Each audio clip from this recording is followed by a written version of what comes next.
after Jace transition, or before Jace transitions, we got to figure out what the script is for tonight.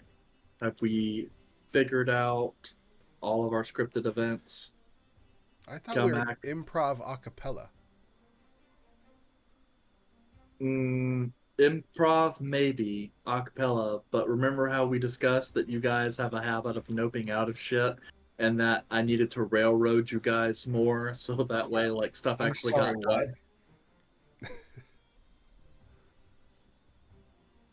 done. Phrasing. He said railroad. Not train. Oh, you can still run a railroad on someone. You know what? That's when you have multiple trains going on at once. That is a Who's the conductor of this train Like wreck? it's like the human You know, centipede. no, you know what? No, because I would say that because that is an industry term. So we're just gonna move on, and with the understanding that that's just kind of over Rab's head. What So, kind of hey industry are guys, you running? Maybe you should watch your words before you diss other people. God, I hate you guys so much. I love you and hate started you it. all at the same time. It's not that I want to kill you; it's that I just don't want your characters to be alive anymore. I don't know what you're talking about. I just got here. Oh yeah, and you're already piling on me. Hey guys, welcome back to Tuesday Dungeons and Dragons. Whoa. Oh, yes. I am Eric. I am the DM here at Black Tower Stories. We're currently going through the adventures of Athoria. Here with me tonight are intrepid band of adventurers, the Silver Knights of the Mythal, who recently returned from a jaunt in the Fey realm of winter after breaking into the deepest sections of Queen Mab's vault, stealing the head of Sarunos, the Horned Lord, having a short conversation with Queen Mab herself, and apparently allowing you guys to depart. Probably not how you guys figured that confrontation was going to end. But with promises that the Dark Hunt would be approaching you. But after finding out you guys have been gone for just a little over a week, you guys collapse in your respective beds, exhausted in the early afternoon. Those of you who can sleep slept long, and you guys kind of start coming back to consciousness in the early hours of the morning. Yeah, as the distant sound of bells and crowds kind of fill the air a little bit. But as a reminder, this is presently the 50th day of the second seed, about half midway through the midsummer tourney. But the morning is yours to do with as you wish. And to confirm, you guys did get a long rest in. So we woke up. Yep. Oh, and we leveled, right? After last session, yes. Woo! Just wanted to celebrate. One spell level.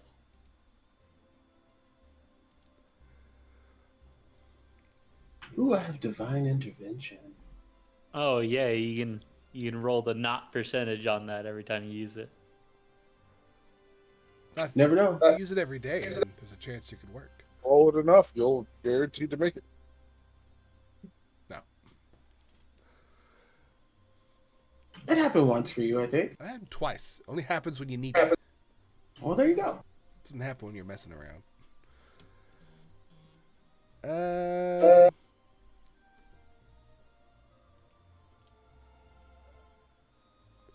Eric, do I remember anything about our fate trip? Oh, that's a good question. I need you and Kelmac and Calum to all roll me a d20. Yay. And that's a wisdom saving throw. Even if I'm fey touched? Even if you're fate touched. Okay, you said it was a d20 or a save? It's a wisdom saving throw.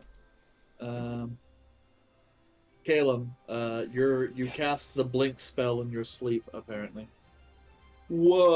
What? The Esau. streak Nat continues. one. Oh. Okay. That is sad. I Man. got a We 23. go on some amazing trips, but I don't remember. Caleb? I rolled a 19. Okay. So, Isal, you awake, largely refreshed, with your winter clothing scattered all about the floor. Yep. The last evening or so appears to be a blur to you. That's weird. Alright. Wait a minute. I start folding it up and I realize that it's dirty. Like, man, I ain't got time to wash this Yep. shit. And there's blood and cuts and obviously used. I get it together and I leave the room. I go to Caleb's room and I knock on the door. Like, Caleb! Yes. I need you to clean some clothes before we go on our trip. What trip? Gotta go to the Fae and all my stuff's all bloody and dirty. You just got back. No, we haven't. We haven't left yet. Now, I need someone to clean these clothes real quick. I don't have any spares. Why are they not clean? They're covered in blood. Why are they covered in blood? I don't know. Wait a second. Were we on a mountain? What the hell happened? I will open the door. I have just all of my clothes from traveling are just covered in blood, and I'm holding them. What happened, Caleb? We Don't beat around the bush, Caleb. Let her know. You got performed fucked up. admirably. Unfortunately, you were gone for several months. As Maylord just kind of over in the corner. Caleb? Elmec didn't make it. Oh, well, yes. There was that time, unfortunately. This isn't my blood. Whose blood is this? Elmec's. You killed him. This isn't Kelmac's To be fair, blood. he was bewitched and trying to kill you. You two are fucking with me. I'm gonna go ask Oh, boy. Yandere. To be fair, we did make it to the Feywild and back. What? But we did get To be fucked up. fair, Maylord rolled a 5 for his deception, so... What did I roll? I go to Deception. the Yandere's door, and What do you want? on the way I drop off my clothes in my room because I'm not carrying her to go. Yandere, When I see Izal drop her clothes off by her bedroom, I will go clean them and then go back to my bedroom. Because she did ask. Why is it that everyone wants you to clean stuff, Caleb? Is it because you have the servants' quarters? No, it's because spells are much quicker instead of spending hours cleaning one thing. You know, Caleb, it occurs to me, if you could ever craft a magic item, maybe you could craft, like, a vessel, a jar, that when you put clothes in them, they come out clean and mended. I think you could sell an awful lot of those. patent pending.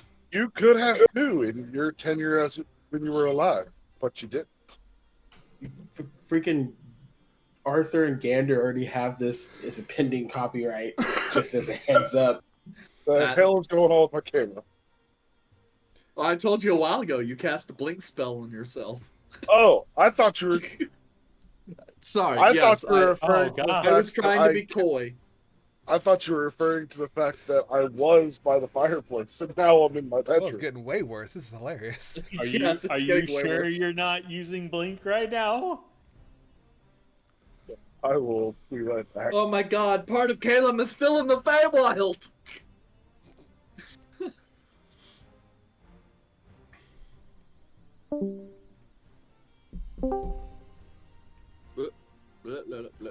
of switching. buttons. A lot of switching here, It's just folks. 2 buttons It's for okay me. though. Yandere, Yes. what happened? What do you mean? What happened? Caleb said Kelmac died, and he says blood everywhere, and he said he went to the Fae. Last time I remember we were on a mountain. What happened? Well, 2/3 of that is correct. Which one do you think is incorrect? Kelmac I'm dead. watching Caleb just literally blink out. That's what you get for trying to prank me. Play my emotions. Discord's like, fuck you. Now he's invisible. I don't think Kelmac is dead. That would be correct. Yes. But we did go to the Feywild, and we were on a mountain before we did. Kelmac did not get bewitched, and did not try to kill you, and is down in his quarters right now. So we already went? Yandere just like sighs and then like opens the door. Yes, we've already gone. And like steps to the side, and you see like an altar that has the head of Coronos on it. And he's still trying to figure out like how to prep it. Damn it. Do you not remember? No, every time we do something, I don't remember that crap. Did I do anything cool? No, but Volred did a lot of cool things. That'd be cool. Wait, we did defeat a Hydra Ooh. in a tournament. We were in a tournament? Oh, shit. What day is it? How long were we gone? Do you remember how long we were gone? It's the 50th day of the Frost Seed. The tournament's going on right now. Shit. So we were gone a week. The tournament is still going. Well, it's set to go. I think it's supposed to start. Is it supposed to start today or tomorrow? Eric, what day does the tournament start? It goes from the 45th to the 55th. Oh, it's already started. So we have like 5 days left. Correct. To get 12 sashes. Crap. Thank you. What did Volred do that was real cool? You got in as much detail as you can fit within like 2 minutes. 2 minutes? I gotta go check on something. Well, he ran into some beast. He used the bow that we got him very eloquently. At that point, he basically blew off a whole bunch of like animals' heads, and was just really good at what he did. He did not participate in the actual tournament with us, though. That was just you, me, and Kelmac. And yeah, that was pretty much it. Of significance, at least.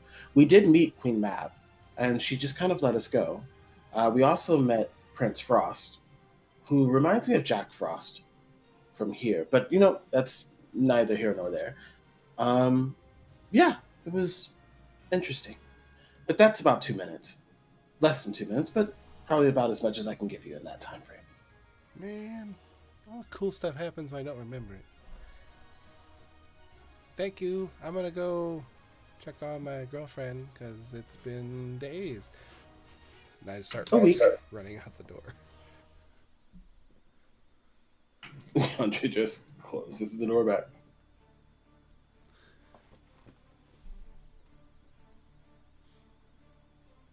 I'm good. I don't have nothing else.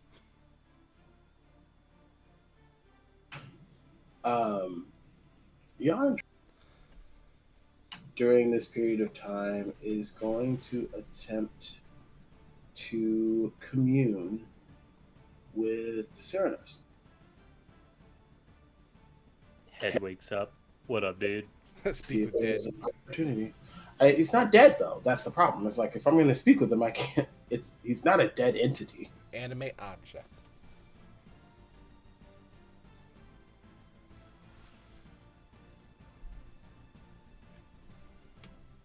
So that's what I would be using my time. If you want to go to somebody else while I figure that out, you can. Okay. I was asking, are you attempting to use the commune spell or? Correct. The commune spell. Okay. Did you need a minute to prep for RP for that? Okay. Sure. Well, Kelmac, Volred, Caleb, what are you guys doing? He's all basically in a rush, talking to people, and then is kind of rushing out the door. I'm gonna try to cook myself some breakfast, but make it a little tastier. So my friends will not see me cook and think, man, I sure wish I had eaten before. Okay. All right. So let's see. Are you going to cook yourself some breakfast? Biscuits, maybe some oatmeal. See if I can't talk to frick. No. Why is it escaping me? Not yoga lady. The gardener? What's her name? The No, gardener? what's her? Yeah, the gardener. Oh, I don't remember her name. I never went to go meet her. Oh, beans. Well, I'm gonna go see if she has any fruits or things that maybe she grew that she is willing to part with. Maybe apples or strawberries. Alora Sunflower. I Alora? was almost there. I had to scroll up on my notes. Alora? That's why. Yeah, Elora.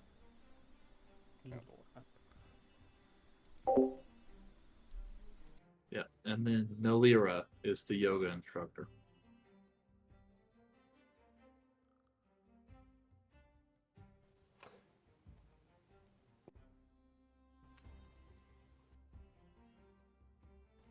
Okay.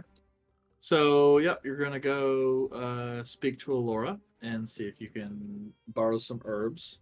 She's more than willing to give you some. Was there anything else you were wanting to do? I mean, I'll Just kind of cooking. I'll ask if anybody wants to try it. I'm just trying. That way I can improve field cooking. I won't be insulted if they don't, but that can be behind the scenes thing. Like, I don't have to have a conversation for that. If someone wants to have a conversation, they can. Nope. I will smell the smell of food being fooded and make my way either up the stairs or down the stairs or from a different room because I forget where my room is in terms of the kitchen. But that is my fault because the DM has provided a layout of our abode. An initial layout, which you guys proceeded to modify, and so a new layout is required. Especially since that layout apparently was, missing a couple floors. Quick side note, D&D House Hunters Edition would be a funny video. Anyways, I walk in.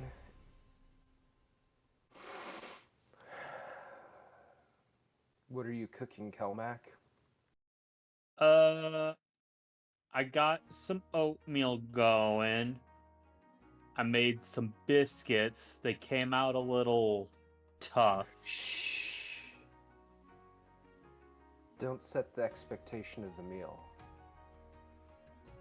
Well, I'm cooking, so there's an expectation already set. Y'all don't like my hardtack, so I'm just trying to get better. But I made some bacon's going. I already have some done if you want some bacon. As I grab a piece and just start munching on it. It's a little crispy, but I like it crispy.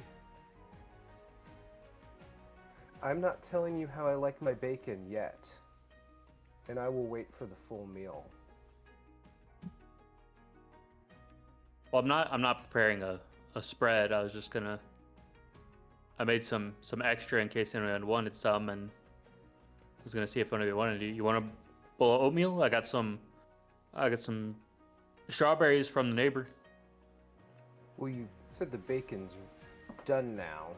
It implied that there's other stuff cooking. Did I not understand you correctly? It's not a lot. It's just oatmeal, biscuits, bacon. Yes, and I will wait for everything to be ready and plated so I can enjoy it. I'll just like grab a plate, throw a couple biscuits, a few slices of bacon, and just like take the ladle of some oatmeal on. Would you? I mean, it's kind of ready now. I'm just cooking more bacon. I understand. Yes, I will have a plate. Well, if you want some strawberries, you can cut some up and throw it on. Okay. So I'll grab the plate and how does it smell? That's a good question. Kelmac, Yes. would you I do not have mind- proficiency with cooking supplies, so Yeah. So in which case, I'm just going to need. Good question. What would I do with this?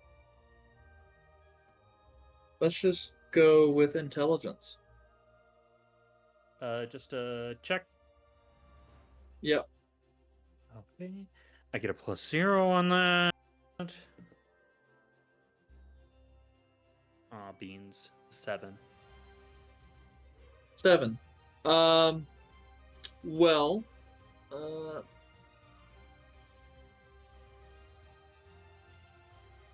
sorry, I was pinged.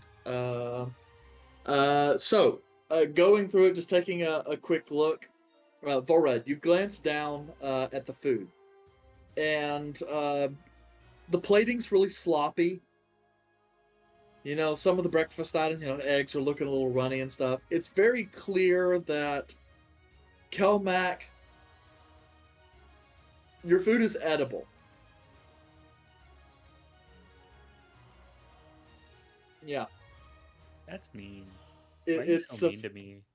Well, the DC for creating a typical, like, common quality meal is 10. So we're just saying, like, the food is there. It's kind of sloppily done together. Obviously, Kelmac's a home cook. Amateur chef.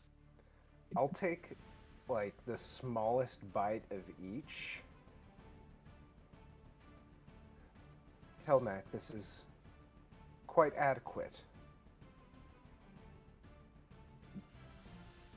Are you being nice? Because I know last time I tried cooking, y'all didn't enjoy it very much. And I mean, this is maybe just a raised eyebrow, just a little better. But, can't make an omelet without breaking a few eggs. Oh, fuck, my bacon.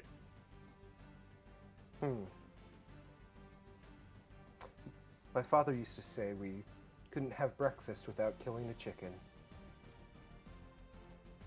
Y'all have chicken for breakfast? Well, yeah, chicken and eggs, and technically multiple chicken died if you think of the egg as a 2B chicken.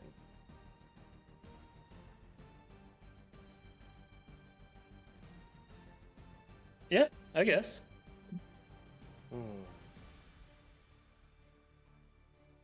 Eric, I just want you to know I stopped myself here for you. Mm-hmm. Yeah. So, responding to Kelmac, this is better than your last attempt, and to be honest, I was quite expecting the same meal you prepared last. I was in the mood for something raw today.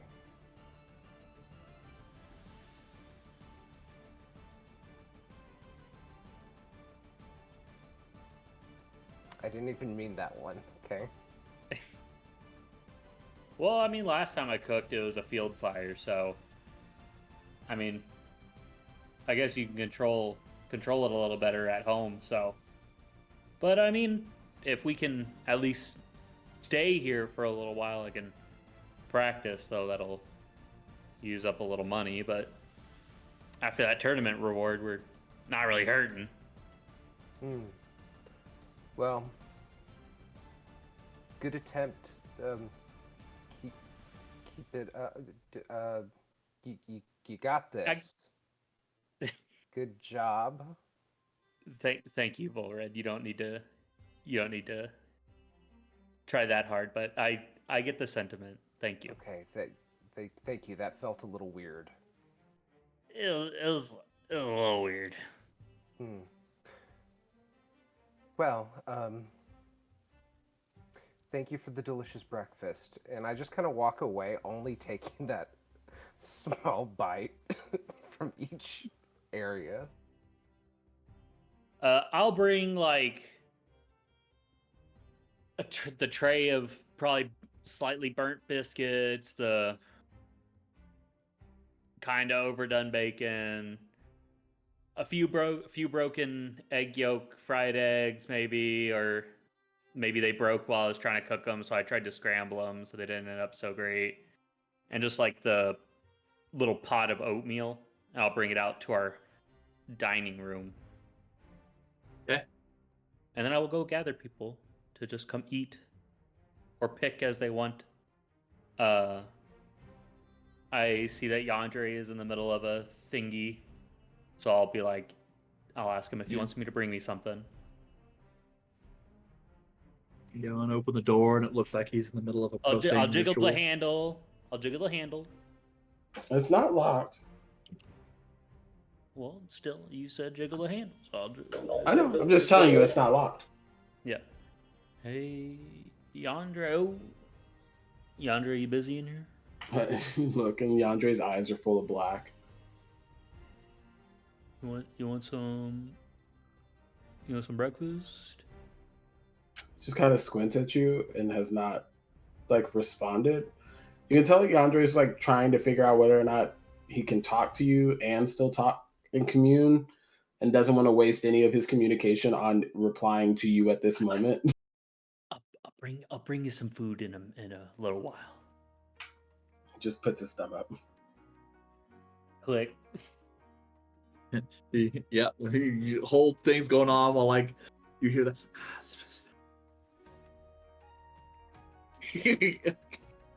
It's just like, okay, all right. But Yandere seems to be handling his ritual better than Caleb tends to. Speaking of Yandere, you good for your ritual? Okay, cool. So how exactly are you setting up the space? So I will put some autumn leaves in a circle around Serenos' head, light a few candles, and then light some incense, and then I have some water that's in my not my central. What is it called? My objects of holy things. Reliquaries? Yeah, there you go. So I'll pour some water out from there, and then begin speaking in Sylvan to try to commune with Serenos. Okay. So, well, you're gonna automatically succeed because you have the head of the Horn Lord chilling in front of you.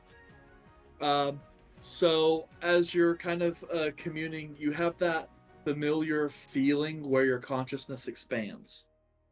The wind comes, the autumn leaves start to rustle a little bit.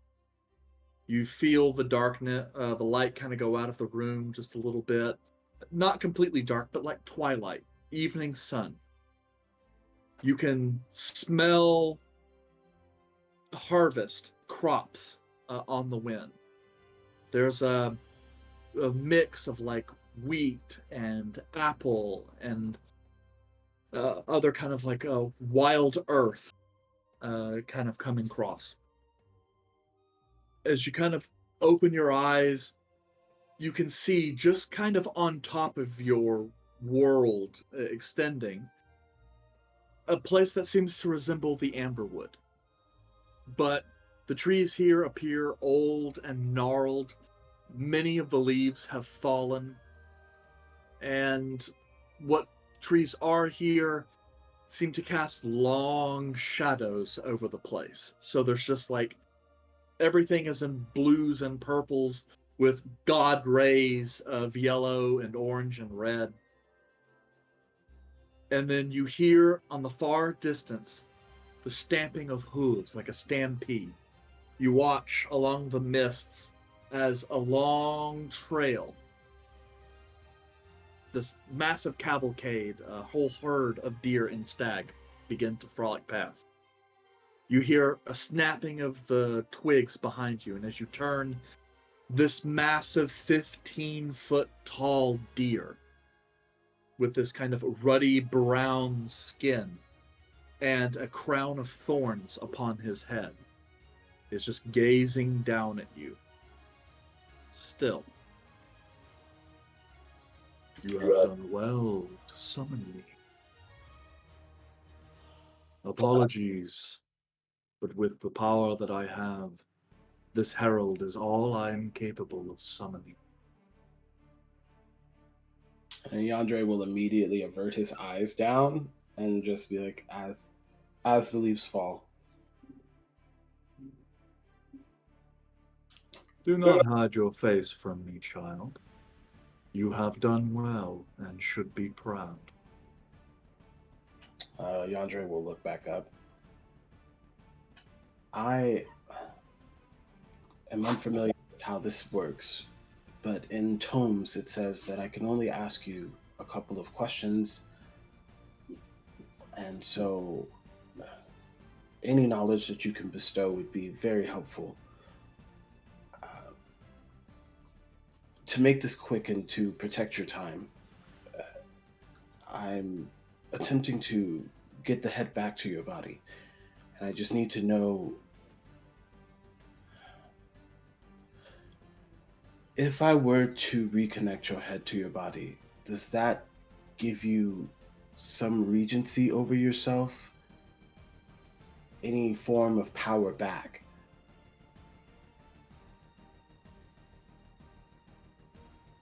If you are capable of uniting both the mind and body, I will be myself again, yes. But the Pumpkin King still commands my horn, and as such, the Wild Hunt is still his. We will have to fight him eventually.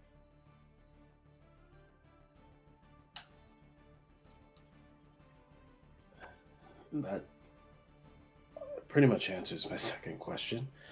Um, but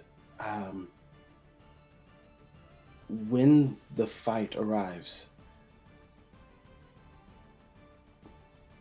can I rely on your assistance in retrieving the horn, or is this a independent endeavor?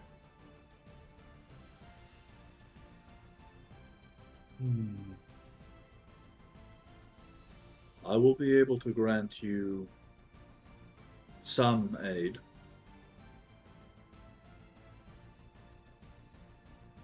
But I cannot do so now. Or rather, the power I can grant you is small, as I am still recovering. However, let us not put the cart before the horse. You still have to reunite me, and I can assure you the dark part of me that roams winter, Black Crom, as he is called, will not take that union lightly.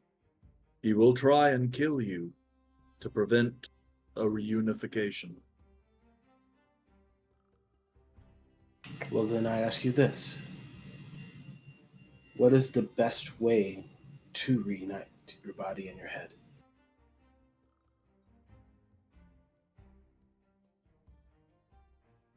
You must place my severed head upon my body. And so you must find a way to restrain death. Not an easy task. And I would warn you, during your time in winter, Mab, and therefore Black Crom has learned the names of some of your group. And with those names, those individuals to whom those names belong are in grave danger.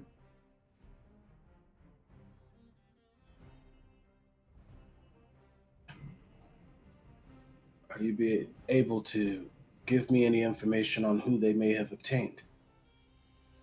The names that were given are Izal, Kelmac, and Calum.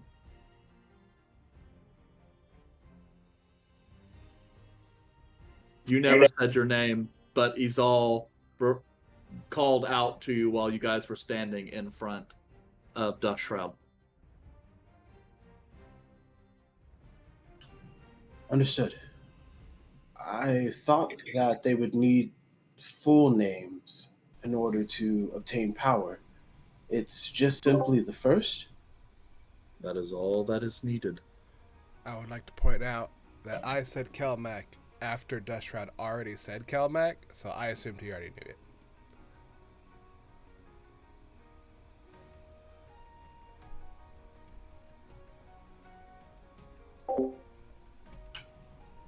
Yeah, Sean caught on. The whole time you guys were sitting here talking, every time someone said a name, I wrote it down, and unfortunately, Sean caught on before I was able to get more names. I was like, stop it. Stop talking. Well, Kelmac caught on too. He was like, wait a second. Isn't there like a thing about using names? Like, should we? um, Yes, but that's why you surmise like Dust Shroud was trying to continue on that conversation. He was just trying to keep you guys talking, and so that hopefully throughout your interaction, you guys could name drop each other again. And I'm the one with the 10 intelligence.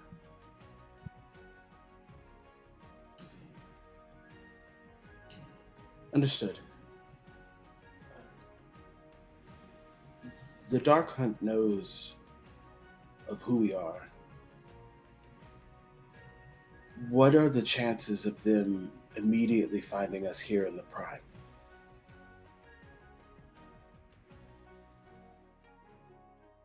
There is another goddess, one of death, who cloaks your wake. She has put an awful lot of her own power in making sure that you are not found. I cannot say how long she will be able to continue this work, but for now you are safe. So that gives us time. Yes, so long as you keep the god touched near. Understood. I've been given a task by that god to protect this one. And so I don't plan on letting him go anywhere soon.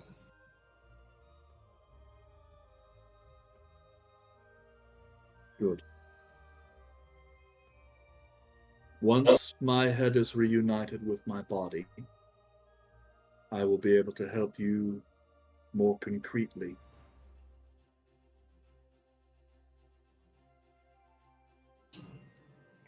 Then it shall be done.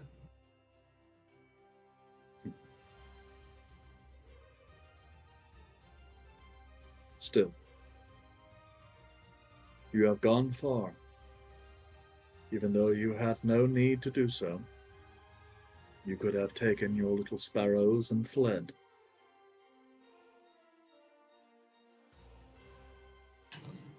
A deal is a deal. And a promise is something that I plan to see through. Well, I shall see that you are richly rewarded.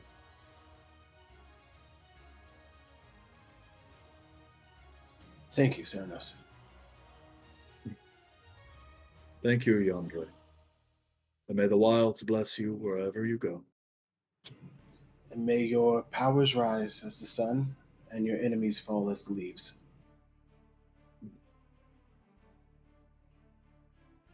And then you just kind of looking up.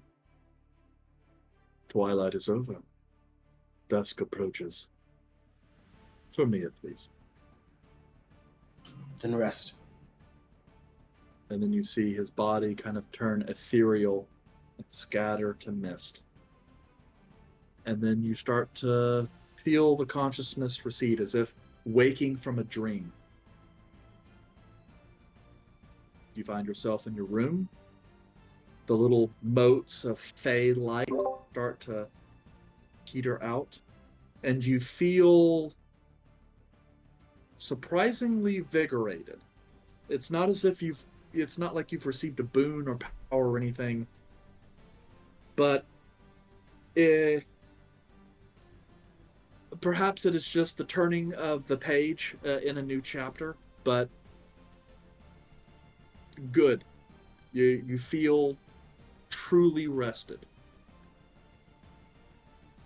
Then Yandere will get up at the scent and smell of food and will proceed to go out to the common areas where the food is being presented.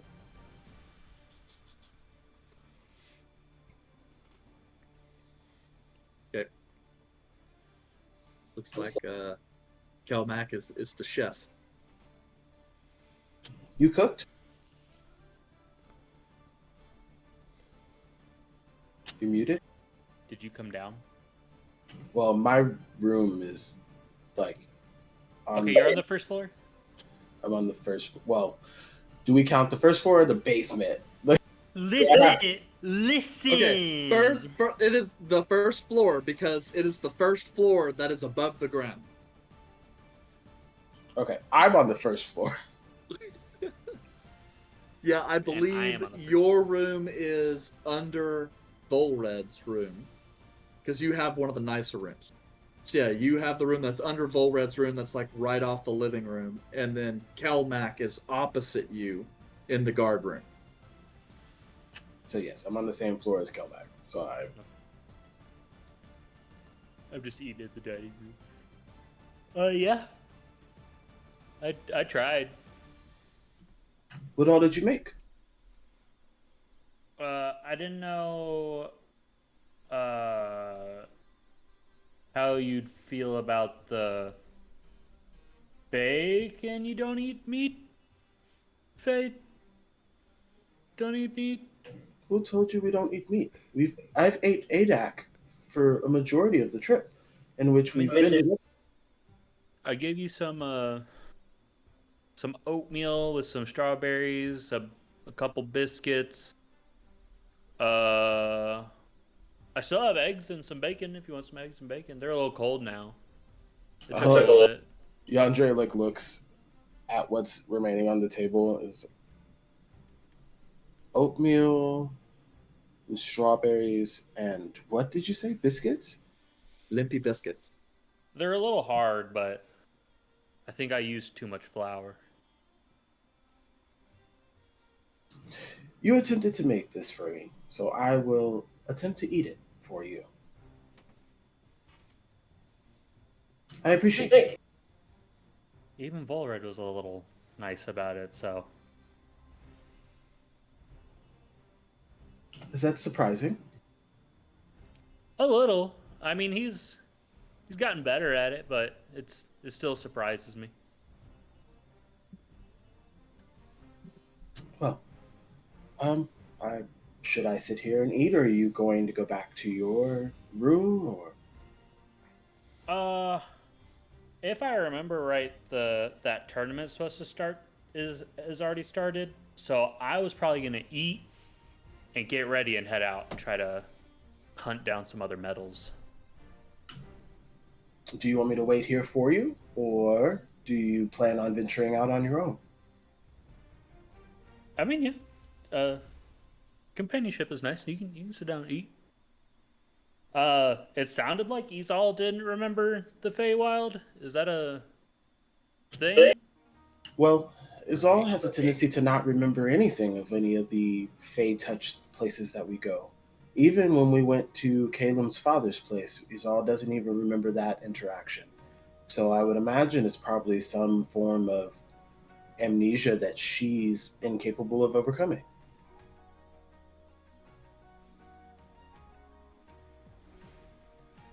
I think she said she's going to visit her girlfriend, so she's probably not wearing the sash and the badge, so she'll probably be okay.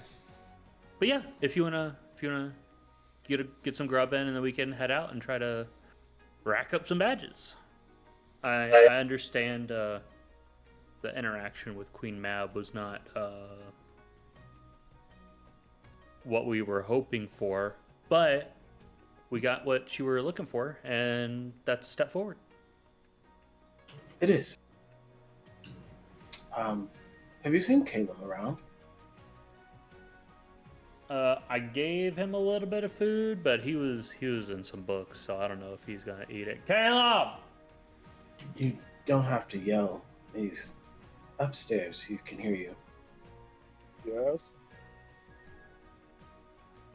I just wanted to have a couple of words with you, but if you're busy, I can leave you be for a little bit.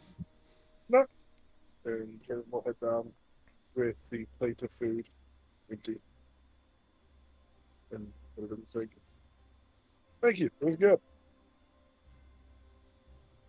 You see, Yandere is like holding the biscuit and like as Caleb's like, yeah, this was good. And he like moves over instead, puts the biscuit down and just eats a little bit of oatmeal.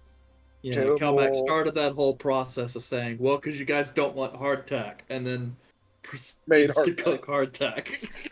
No, some came out a little crispy and dense, and some, for some reason, even though I cooked the same way, came out soggy. I don't know how that happened, Yeah. but they Well, but came here's out the deal. Like, soft. you didn't fail horribly. It just means that, like, your presentation's a little better. Maybe you didn't cook it perfectly, but it's still perfectly edible. You failed Yeah, okay, successfully. maybe. Yeah, it's like you made biscuits, but, like, maybe you burned the bottom of them. Or And maybe they're just a little too uh, dense, or.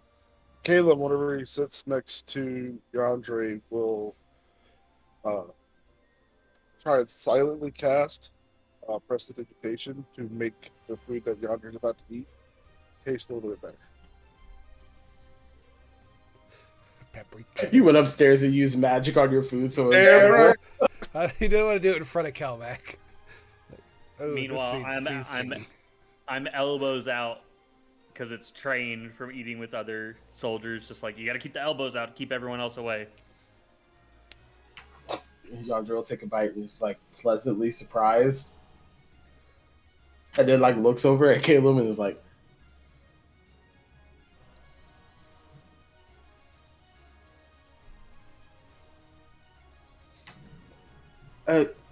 Caleb, Yes.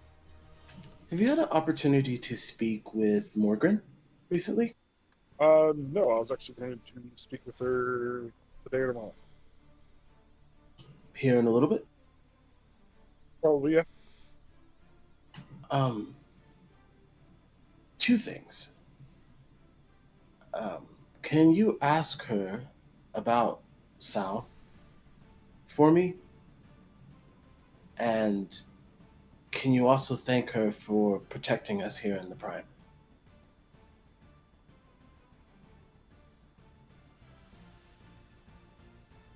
You'll see Caleb ponder the curiousness of what you just said.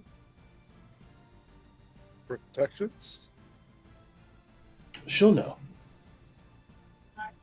Okay. I will let her know, and I will definitely ask about Sal. I hope he's okay. Same. I'm hoping that she would be able to pinpoint and guide me in how to retrieve him. Just out of curiosity, have you tried the sending spell to reach him? I've never tried to send to an entity. Usually I'm just able to talk to them. I don't know if dead spirits can receive messages like that. They can. Or the ones I've talked to in the past, they said they have. There might be a difference in the two entities, I'm not sure. But it was worth a shot. I shall try.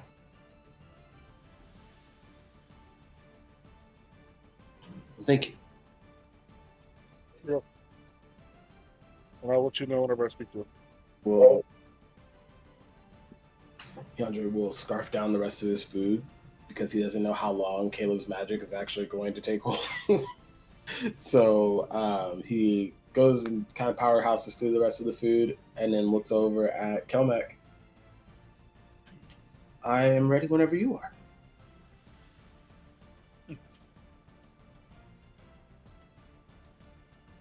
Oatmeal's a little thick. I'll try to add more water next time. Let me go just clean up real quick and then we can head out. I'll By be the here. way, Quebec, what you just said, the opposite.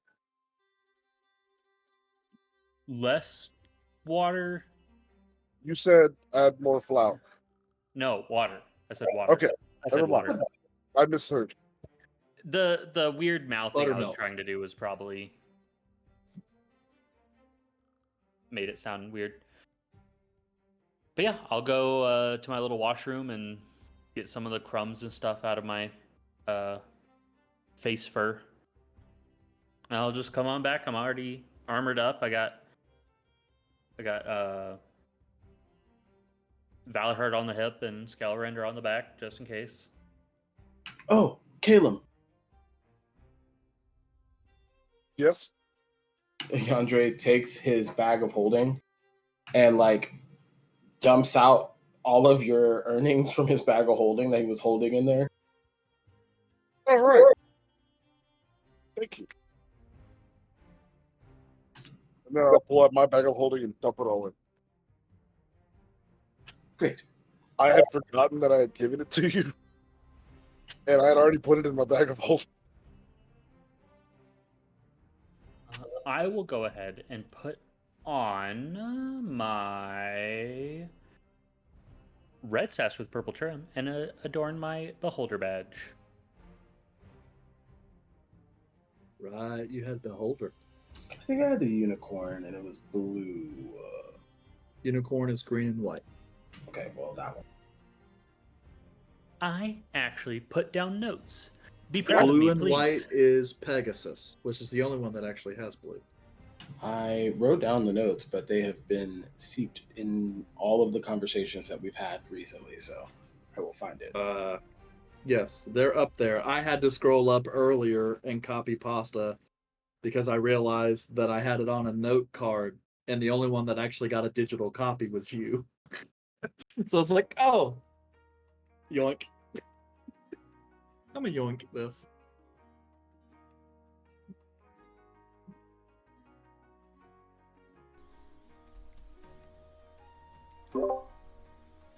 I have Yandre as a Pegasus. Yeah, I was gonna say because I'm not the unicorn. I have Pegasus. I'm a griffin. This is the door. This is my griffin door. So shut up. Oh my god. Who was a unicorn then? Because I feel like I wrote that down for a specific reason. I only have 3 of us that rolled. It was Yeah, myself, I'll leave it Yandre, up. Kelmac. But yeah, I'm a Pegasus. So I will adorn. You know what? Because the rest of my clothes are already blue and white anyway, I'm gonna keep my sash on, but I'm gonna put my overcoat on top of it, so it just looks like it's the rest of my clothes. A little bit to conceal it as we walk around.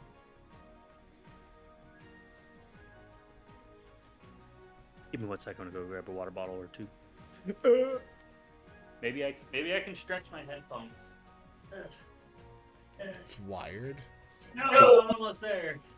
Okay. Hold on. Yeah, I didn't get that. I didn't note that Caleb was responding to Calmac. I thought he was responding to Volred. I was like, wait, what? Interesting conversation right there. I'm like, wait a second, I've missed something here.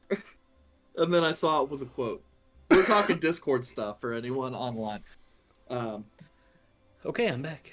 Which I normally wouldn't Water care, but they acquired. posted in Stream HQ, which is usually where like all of our important shit goes. So. That's important. Excuse me. Well, I have no. something I'm embedded not in my saying hand. it. I'm not I see saying what it you're doing. wasn't. You're I dismissing wasn't talking how about what's you. going on with me. It's not important. Wow, we weren't even talking about you. So, yes. And at what point, Caleb, are you going to depart for your plans? I was probably going to do it in the middle of the night. Okay, so what are you going to be doing during the day? Because I mean, at this point in time, you guys are, eating lunch, or not really lunch. You guys are kind of, eating along breakfast. Sun is coming up. It's kind of mid morning, and you guys kind of. I mean, I guess he's all still missing. MIA. But Considering Kelmick and Andre just left, I'm gonna message these all and say, hey, by the way, Kelmick and Andre just left to go find the fight, I guess. Not sure how the tournament works. Well, I'm at the Adventurers Guild with Frigga. I'll be back in a little bit. I just wanted to catch up.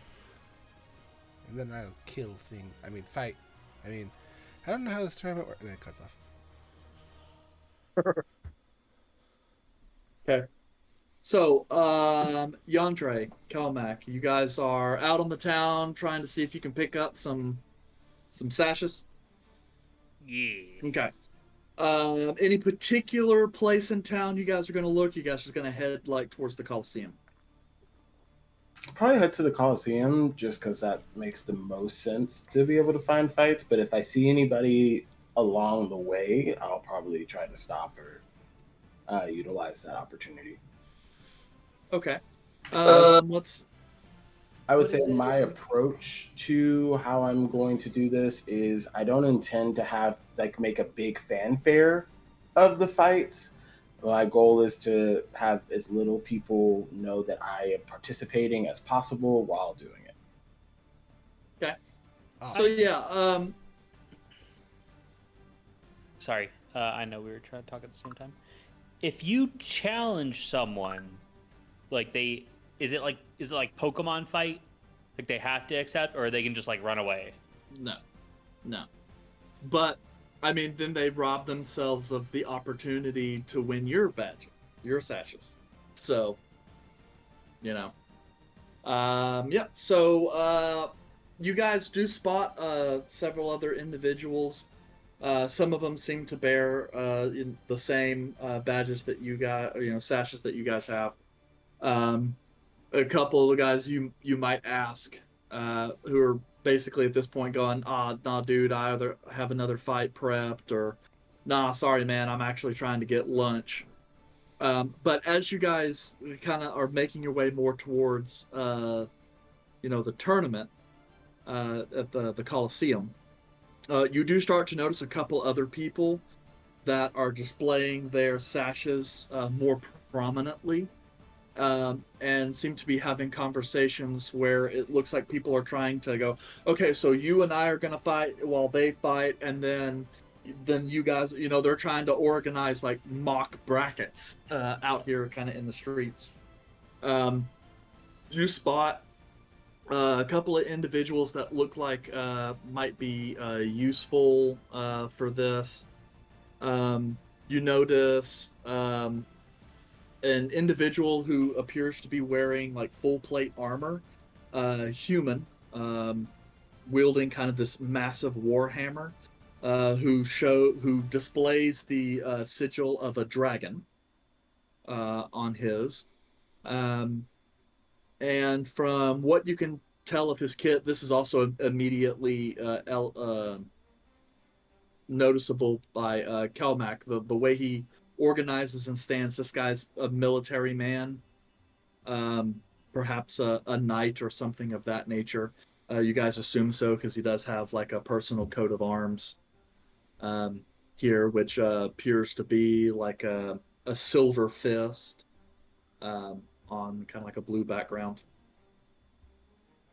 And as he's kind of glancing around, he eyes you guys, trying to see. It's like looking over at yonder, going, okay. Sees Kelmac though, goes, all right. And Kelmac, you can see like you spot each other. There's like this bro moment where it's like you guys understand you probably from similar backgrounds. He's like, all right, if I'm gonna fight a guy, this looks like the guy I want to fight. And you see him kind of start making his way towards you, Kelmac. Yandre, you see an individual human with this kind of ruddy, kind of like dirty blonde hair, um, wearing this kind of heavily used leather scale armor, and this kind of like has like a black cloak on. You see like some scarring along his neck, and but you don't see any weapons on him. He has a sash, a gray and red sash for the Lich. Uh, and he and you can tell based on your passive perception, he seems to be eyeing you. Um, Hard to tell exactly what he wants. Maybe it's a fight. He also looks maybe a little sus, but he seems to have maybe picked you out as his next victim, so to speak. Looking back, like not gesturing towards that person, but also kind of understanding this grandstand that Kelmec is about to be a part of. Just look over at Kelmec and I'm like, This knight's making his way. Excuse me, good sir. I am Sir Aldrich Ironfist. You appear to be a chivalric individual yourself. I was wondering if perhaps we could engage in an honorable bout.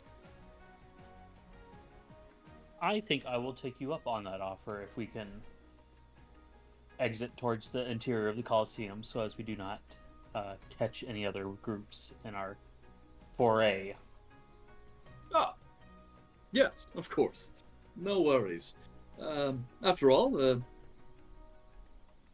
why not have a spectacle? And it makes it a little bit easier to ensure that there's no collateral damage. Of course. Very well. Come. And, I will enter the Colosseum into the more field portion. Yeah, well, they have the central arena, and then they have a number of smaller arenas along its periphery, because it's kind of like an octagon. And then on each of the faces, there's much smaller arenas for like smaller exhibition type matches, for that kind of thing. So that way they can have a large number of fights going on at any particular time. Yeah, I'll try to find one that's not occupied at the present moment. Yeah. At this point in time, you guys are able to find a spot. It looks like some of those smaller arenas, they've actually kind of gone and painted like boundaries on so that each of the smaller arenas can hold like 12 different little fights. So the people up in the stands can watch numerous fights even in the same thing. And eventually you're able to find someone who's like, oh yeah, go over there. There's already a proctor, like a referee over there just kind of watching. He's got potions in case anything goes crazy wrong, Oh yeah, because this is like you have to have an official there, right? No. Oh no. The entire city is open, but they do make the arena available, because it is safer that way. So people normally who want to practice safe combat. Yeah, generally you'll find. I mean, obviously this is your first time participating, but as you can kind of get from the general air, that most of the people that actually fight out in the streets, are kind of like daredevil thrill seeker types, who kind of don't want a regulated fight. Oh. I'll give them an unregulated fight. I'll give them a real unregulated fight. Level 4 smite! Huh? Oh, but look at this, Kelmac. you're finally getting a rematch against another knight to see if maybe you'll win this time. Okay, listen. Listen. That dude wasn't a joke, okay? No, he wasn't. But yes, all the while, Yandere, you are kind of left to your own devices. I'll before entering, I'll make sure I'll check with Yandere if he wants to follow or if he wants to spot out any competition he may want to engage. No, you are free to engage in whatever camaraderie and battle that you plan to do. Just if you need any additional healing, come find me after you're done with your battle. Well, thank you very much, Yandere. And then Yandere will simply sit down in the nearest chair, facing the person that's been eyeing me the whole time, and just kind of crosses his arm and just kind of chills and waits. Okay. So, once Kelmac has kind of exited the field, this guy's kind of looking around. Seems, seeing, all right, doesn't look like anyone else is gonna approach. So you see him just kind of nod his head and kind of the gesture of maybe I'll give it a shot.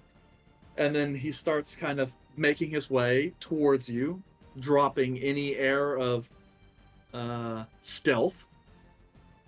And as he kind of makes his way towards you, kind of smiles a little bit and goes, "Pardon me, sir.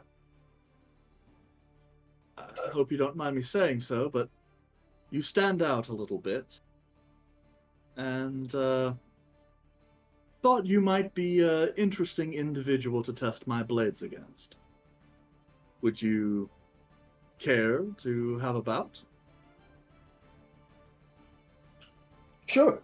I'm assuming that is up for stake. And Yandere points at the sash. Kind of looks down. "Well, yes. If you'd like to make this a tourney match, I'm certainly fine. I've already managed to collect about 6 badges myself, so even if I lose, I'd say I did pretty well for my first time, anyway." Well, then, yes. Where would you like to test your blades? Well, I'm fine more or less anywhere. Obviously, he kind of gestures. I tend to fight a more dexterous form of combat, so the uneven surroundings are typically to my advantage. But I could understand if you'd want a regulated fight. No, I'm fine here. All right. Well then, shall we find an open area? Sure. Can I ask you a question first? Sure. Are you of any Fey lineage? Faye. No. Human. Alan, by the way, is my name. Dre. Dre. Well. You see Yandere put Star Killer over to the other side and fish out Light Stinger. Yeah. And he's kind of looking at your array of weapons, and you see he was like, okay, looks like all right, respect. Like, it's like, yeah, you're kind of low key showing off your stuff, and he's looking, going, that looks pretty nasty. I wasn't intending to. Yandere has like no air of like confidence about himself. It's more just like, oh no, I need to ask this question unless Star Killer goes fucking crazy and takes over Yandere's mind. And he's like, no, okay, fine. I'm not going to use that just to make sure, but then I'm going to pull out Light Stinger. So I put Star Killer in the bag of holding and withdraw Light Stinger. Oh, okay. I get your Faye ancestor question now. Okay. I was like, that's an odd question to ask, but just in case. Yeah, you never know. You never know. All right. I hope y'all enjoyed the muted activities I'm doing over in my square. Okay. And then, so right quick, just a one-on-one fight, Kelmac versus Aldrich. Um, you guys are able to find a spot right quick. And Aldrich is going, well, ah, just to ensure that we handle everything by the book. Again, I'm Sir Aldrich, Iron Fist, and your name? My name is Kelmac River of the Silver Knights of the Mythal Guild. Well, it is good to meet you, Kelmac. Let us have a good, clean fight. And then he goes and pulls out his warhammer. I'll go for Valor Heart, but then I'll just and I'll grab Scale Render off the back. Okay. Let's go ahead and roll for initiative. Oh no.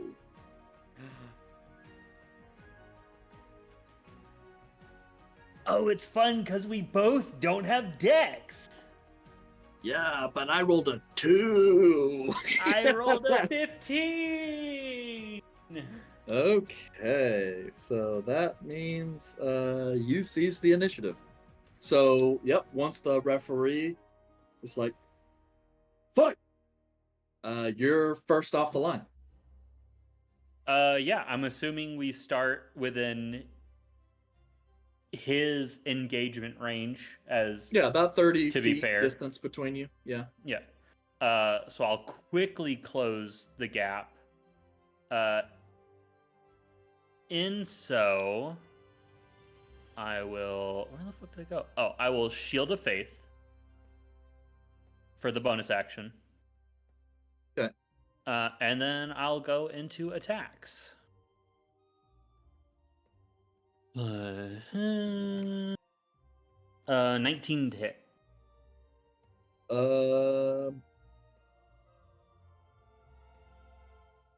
Fail. It looks like you go to pierce, but at last minute he parries with the mace. He's got big armor, dude. I have big He armor, already but I don't gets have an it. actual power.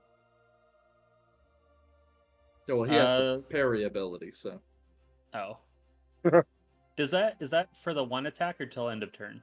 It's one attack and it uses his reaction. Okay. Second attack. 23. That's a hit. Okay. 26 plus 29. 14 magical slashing. And 7 radiant for the improved divine smite. That's a total of 21. Yep. Okay. You go and he parries and goes, ha, that was an excellent. He staggers back.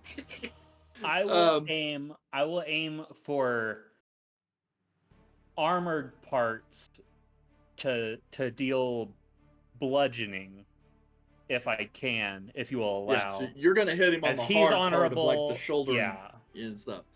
Yeah. So as you do, he's like because this is a blade, and I don't want to fucking like slice into him with a good hit and actually injure him. He seems decent enough. But this guy he staggers back. It's like he really was not expecting to get hit that hard. Health bar drop. It's like steady, Aldrich. Is that it? Yeah, that's I get the 2 attacks. I'm a paladin, not a fighter. Yeah, I get it. He goes, huh. How about you? And he goes to swing at you. Nope, that's a 12 to hit. Nope, next one's an 11. So, okay. Yep, he's just keep swinging, and you've got scale render, and you're not even really having to block very much. You're just kind of smacking the blade to the side. There appears to be an obvious difference in your fighting abilities. I will, if I can, while we're in our tussle, I'll see if he's like what his skill level is, Don't feel and him out. like, yeah, and feel him out and see like can I help? Like, is this someone I can maybe like give a little instruction, improve him? 24 on the first attack. That's a hit. Okay. 2, 6, 8, 15 plus 3, 16 total. I don't know if you want them separate. I can give them separate, or I can just give totals. Give me total. He doesn't have any special defenses. Okay, and then second attack. 13. 13 is a miss. Mhm. Okay. So you go to swing the first attack. He goes to block. Again, you overpower him, and he launches a little bit, so that by the time you swing back around with the second swing, he's stepped outside your range. He's going. Move the feet. Keep the feet moving. I know we're in heavy armor, but you can tell looking at this guy Kelmac and the way he's moving, he's under 25%. He's battered at this point. He's you get the sense one more good strike will drop him. He's like, you are certainly giving me a run for my money, Kelmac. I appreciate that. Knights such as us, we should never hold our hands. We should give everything 110%. And he charges at you. Oh man, that was almost a natural 20. But that's a 19, which is a miss. Second attack is an 11. So second time, like at this point in time, you're not even really trying to block. It was more out of reflex. You're like, ooh, shit. Okay, I probably could have let that hit me. You're like, oh shit, sorry, didn't mean to make this guy look that bad. And then that threw him off. He thought he was getting seizing some ground there, but your turn. No, he did not buy his knighthood, but not everyone in the world is level 12. Come on, man. This guy's a challenge rating 3. Level 13? No, he's a challenge rating. Well, you're right. You guys are 13 now. But yeah, this guy's challenge rating 3. Okay? If you guys for level 1, this, or even like really low levels, this guy would be a boss. He's got like half a Kalem's worth of hit points.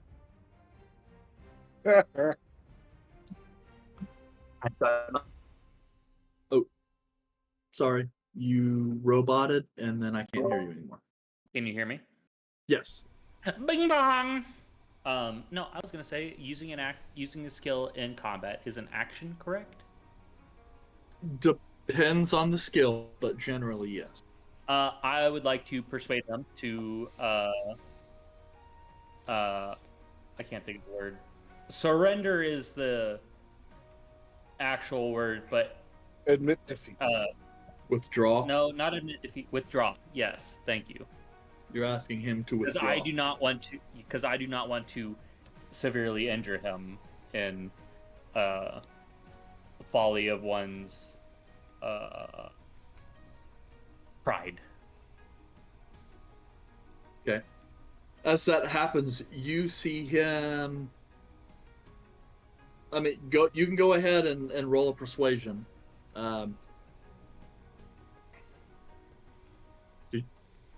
That's a 28, my friend.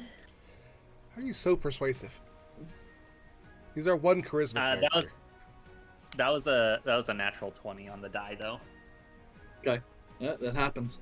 So yeah, you're like, Sir Aldrich, with all due respect, and He's not sitting there not going, condescending, not condescending. Be like, Sir yes, Aldrich, you are you put giving up a very him good fight. plenty of opportunity to save face. Will he, or is he too proud? That's a Sounds like a that's good a roll. yeah. Does he have friends around? Like any people that are watching him, seeing how good he is? But even though it's a good No. role, he could still have an innate thing where he's just Well, I was having him make an honor roll. A, B, or straight A? But uh, he rolled a 1, a natural 1. So there's this brief moment where he looks angry at you, and you get it, right? Because to suggest that he withdraw is kind of a slap in the face, right? You know, it's like a back slap. But as he's kind of sitting here thinking, he's looking around, and he's taking a moment to actually recognize his position, and then and like this is not a death he match. kind of he kind of breathes in and is like, I am soundly beaten here. He's like, you almost get like in his mind, he's getting to the point, no, to continue this fight when I am soundly beaten, that is folly. That is pride. You know, that's hubris. It's like he chooses humility at this point. So he kind of stops for a brief moment, turns his sword upside down, Mace. and goes, "So Kelmac, I am through." It is a good lesson to know when to fold. And you have my admiration for making that call. I will go and offer like the bro hand, like Strength on. to help him up. Yeah. Like no, okay, not like the forearm grasp, but like the like you do we're like that. comrades. Yeah. Yeah. The I'll- power hand. I'll Duke, give you him, son of a bitch. I'll give him 20 points of lay on hands. Okay. And he kind of feels that coming through, and then kind of looks at you. A holy knight, paladin. Oh, Seems I am not I knighted was in unequal. Land. No, don't feel bad. I'm not from here either. I'm from Aidenheart. Oh, well, and he's kind of getting to his feet, kind of setting the warhammer kind of on his back a little bit. This weapon has changed 3 times in this fight. Yeah, I know. It's because like everyone uses swords, so like the idea that this guy uses a warhammer, like a big warhammer, throws me for a loop. It's an amorphic weapon. Well, because it doesn't match the stat block, right? So in my head, I'm trying to say, oh no, he doesn't have a great sword; he has a dire maul. And so I'm having, but so when I look at the stat block and see great sword, anyway, and he goes, well, I must say, you are an honorable individual, Sir Galmac. I tried to. And if you would accept a little teaching, when you strike down, pull back with the hip and slide down the weapon to bring the weapon down with a little more gumption. It's heavy, but Yes, you need to let it give it some help. Don't let it do all the work. Of course. Speaking of boons, and he kind of reaches over and kind of pulls out the sash with the dragon on it, kind of folds it up, goes to hand it off to you. I believe this is yours. Thank you very much, Aldrich, and I wish you the best of health and success in your future endeavors. Of course, well. Now that this is done, I suppose I shall retire and mend my wounds a bit more and think about booking passage back to Montes.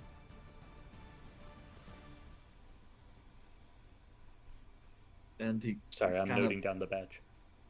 yeah, and he's kind of walking off. And Yandre. I'll go look for Yandre. Yeah, yeah. Meanwhile, you're kind of out along the cobbled promenade uh, near, and Alan kind of sits here. It's kind of funneling. You see now he's got like some daggers and stuff on his side, kind of readjusting himself. Looks like he's kind of situating a potion. Right. So, I suppose, is there anything off limits? Magic, potions? Uh, I don't really know. I didn't really read the rulebook. It's really up for us to decide. How about we say, since I can tell you appear to be some sort of magic user, feet on the ground, with the exception of jumping. Teleportation is fine, but no flying or levitation. Okay. If you're putting a limit on me, I'm going to say no poisons for you. Very well. And he's kind of looking over at you. I'm not entirely sure what kind of magic you use, but assuming you are a healer, healing items of any kind, potions or spells? You want to put those as off limit? Well, if we like, but if your skill is purely healing, I don't want to hamstring you. It's not. All right. Well then, so we'll say healing spells in your case, and healing potions in mine. Um, but I suppose for the sake of simplicity, I'll keep it to 3, and no other potions. Understood. Very well. So, should be fine. Yandre like kicks the bottom of his shoe and light stinger brightens up. Let's do it. Okay. Let me pull this guy up right quick. I'm not really sure where this that block went. But if you want to roll for initiative,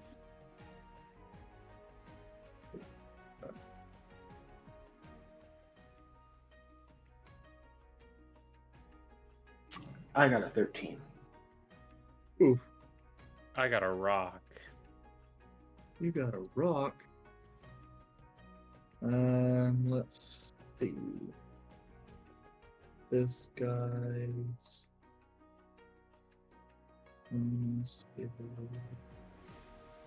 I guess that's all we get.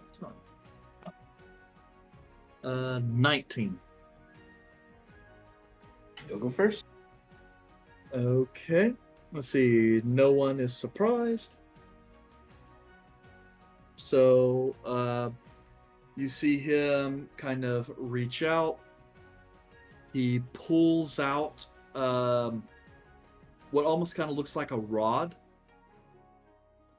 of this kind of black metal, and then he kind of leans down and rushes you, clearing the 30-foot gap between you almost instantly. As he almost kind of steps in front of you now, you watch as the rod suddenly expands, and at this tip, this massive black steel axe, like a great axe, kind of expands. He brings it up over and then comes to bring it down on top of you, and he's got this smile on his face. He's so happy right now. Let's see. First, that's going to be a straight attack. That is going to be a 24 to hit. Go hit. Okay.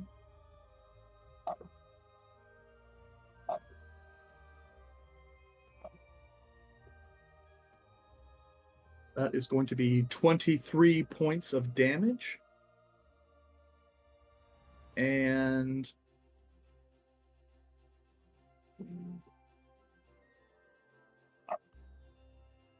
oh, that's a lot.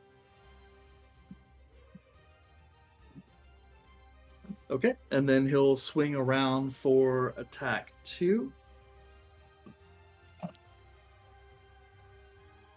That's going to be a 26 to hit. It's gonna hit.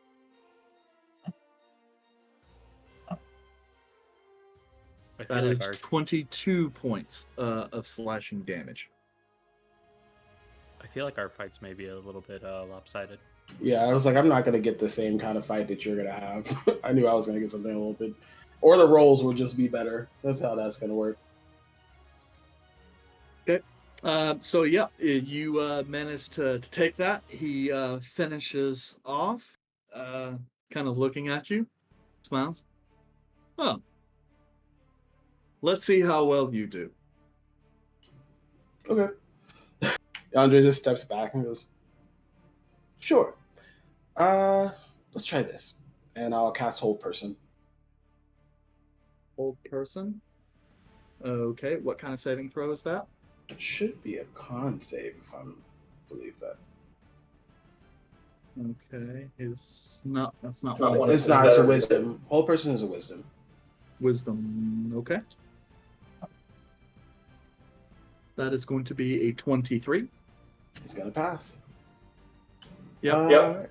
You kind of watch as you know the kind of energy, the vines, kind of go to wrap around him, and he just kind of goes. You see him kind of flinch just a little bit, and then you watch the vines wilt and die. Interesting. Let's see. I will actually. I'll path to the grave him. So that way he the next section, the next kind of damage he receives. Yep. Or vulnerable. He's vulnerable to the next damage he takes. Yep. And then that's it. Okay. And so I'm kind of go, well, that was cute. And as that happens, you'll see kind of his eyes glint a little bit red. And then he'll reach out. His great axe will become a battle axe.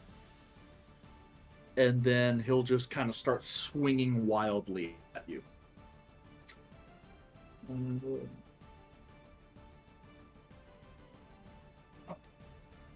Oh shit! Natural 20.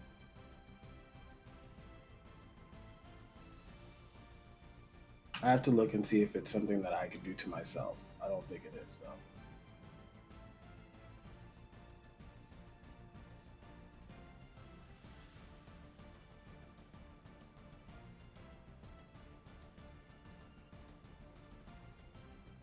Oh yeah, I can. I can negate it.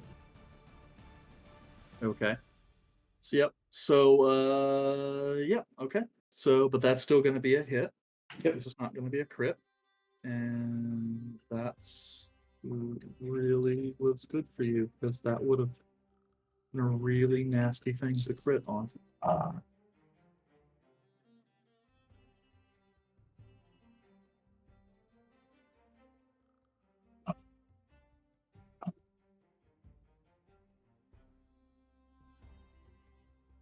You take 25 points of slashing damage and 19 points of necrotic damage. Then he moves in for a second attack. That is going to be a 30 to hit. Okay.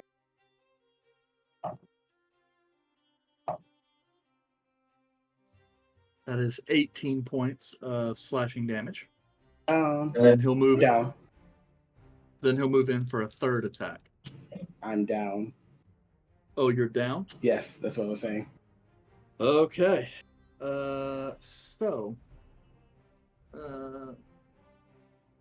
Okay. So as you are down, you know, you got that axe and he's just swinging at you. You see kind of the red continue to glint in his eyes.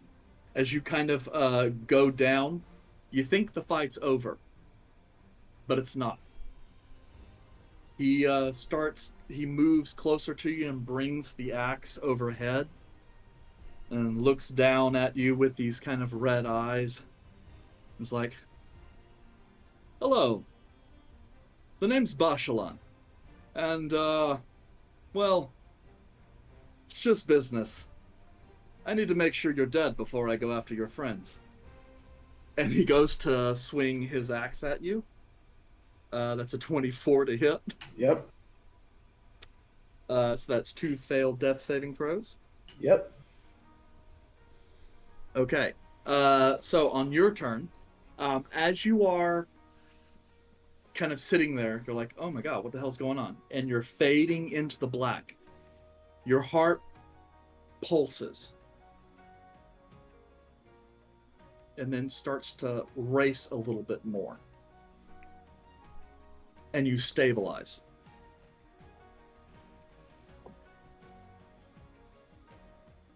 You still have 2 failed death saving throws, but you don't have to make any other saving throws there. Okay. Okay. At this point in time, you can kind of, as your consciousness is receding, you start to kind of hear the sounds of cries and stuff as people seem to have apparently noticed the serious nature of your combat. And I believe at this point in time, if you're dying, you're falling unconscious at this point. As you can hear off in the distance, people calling for the guard. Okay. Assuming I don't have any actions or anything that I could do at this point. Let me double check this thing. No, because when you stabilize, Alex, you can check. Tell me if I'm wrong. You're unconscious with 0 hit points, but you don't make the Okay, cool. saves. Yeah, because you only get the hit point back if you roll a natural 20, if I recall. But actually, that's a good point. You can make the death saving throw if you want, so that way, if you roll the natural 20, then you can get a hit point back. Nope. Keep going. Okay. And then, so yeah, he's just gonna go and Somebody stop him. Okay. So, Kelmac, your fight with Aldrich ends. You chat a little bit and then start making your way, exiting the Colosseum, and then immediately notice a tense atmosphere. The square has kind of largely entered a bit. You hear some screaming. You're not really sure what's going on, as something seems to have happened that got drowned out by the sounds of the crowd in combat inside. Looking around, you don't see Yandere, but you do see a figure robed in black, carrying an axe, making his way across the promenade towards you. His axe is dripping blood. I don't have time to deal with him right now because screaming usually means someone died, and if he's looking at me, it's probably the shade of Cavail I called it was. But you don't know because Volred never warned you guys. We don't. We were I never know no information about this shade. Yeah, I was like, I think it's the shade, but Volred never told anybody that it was. Oh, So yeah. Yandere is sitting there going, okay, so your name is Bashalan. Okay, I can understand why you'd go by Alan, but what the hell, dude? Who are you trying to kill? He's like, I don't get it, because he's not wearing a mask, you know. So I was exiting the arena. Yeah, and as the din of combat and the crowds kind of fades away, and you're kind of context shifting, you're looking around going, wait a second, something is not right here. And the kind of the cheering is starting to be replaced by like some yells and screaming. So you're not entirely sure what's gone on, but something has gone on. And your animal brain is kind of going, well, everyone's got one, Kelmac. No, I will sneer at the black robe figure with the axe, and then is he exiting? So I'm outside and he's exiting, Yeah. right? Yeah, you are exiting the Colosseum. He is coming across the promenade towards you. Okay. Is there space around him that I could run past? Yeah, the square appears pretty much empty. Yeah, I will move my 45.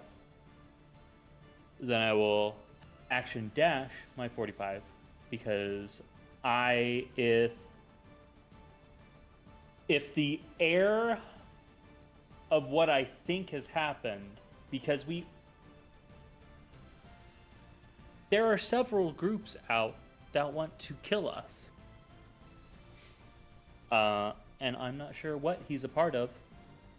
I can assume it's either Shades of Prevail or He looks like a weird assassin guy with an axe. Yeah, so I will give him a clear, like, a good 10, 15 foot clearance and dash past looking for Yandere. Like, full tilt, like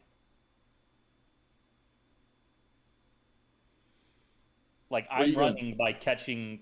I'm running. I'm running past him and running to the other venues looking for Yandere. I don't know if this dude fucked someone up and is like, hey, look what I did, or if he fucked up Yandere and is trying to gloat. Wait. Okay. Okay. I thought my mic stopped working and I was talking to nobody. No, that's fine. I'm just trying to square the events in my head. So yeah. Give I me will a perception see him. check. Okay.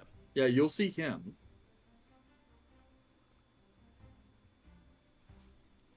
18. Okay. So as you're kind of glancing around, looking, you can see past him a figure, probably good 100 feet or so behind him, in blue clothing, and you can see like some telltale kind of red hair laying prostrate on the ground. Yeah. I don't know if you want turns, or if you just. Well, I mean that's up to you. Are you trying to run? What are you trying to do? You trying to run away, I run to am no. Yandere, engage him? Yandere. You run to Yandere. Avoid the guy with the bloody axe, and get to Yandere. Because if the whole tension has gone sour, then that means someone has killed or severely injured, which is no good. And Yandere was wearing blue. That's true. Okay, so you attempt to rush past this guy. It's somewhat obvious he's not gonna let that happen. I assume you're trying to take a bit of a wide arc to avoid. Yeah, I said 10 or 15 attack. feet Yeah. wide. Yeah. Okay, that's fine. As that happens, he kind of turns to kind of give chase. Is able to catch up pretty easily, all things considered. When you kind of running away, he's like, "Oh, come on, Kelmac, don't run away. I just want to have some fun." And let's see, he hasn't damaged you yet, so regular attack. Oh well, 17, which is a miss, I believe. Yes. Would you say it's been more than 10 minutes?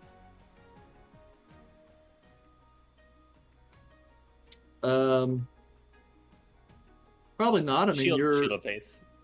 yeah, your Shield of Faith would still be up. I'm depending keeping on. it because of the tournament's situation. At any time, someone could be like, "Yeah, give me your badge." Yeah, I mean, your fight didn't last very long, so. Oh, no, sorry. Roll one of those. 14 is a miss. Still got the battle axe. So attack number 3 is a 22 to hit. I guess. And you take 12 points magical slashing damage. Any poison in there? There's not any poison in there. Cool. But I mean, it stings. It hurts when he slices you up. But yeah, what do you do?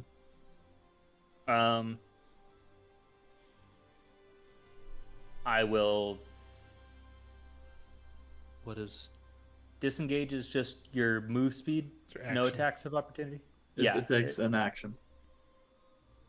Okay, so I will draw Valor Heart, which I was just damaged. So well, no, I wasn't. I wasn't holding Valor Heart. Mm-hmm. So I don't know. It doesn't say I have to be wielding it. I am attuned to it, so.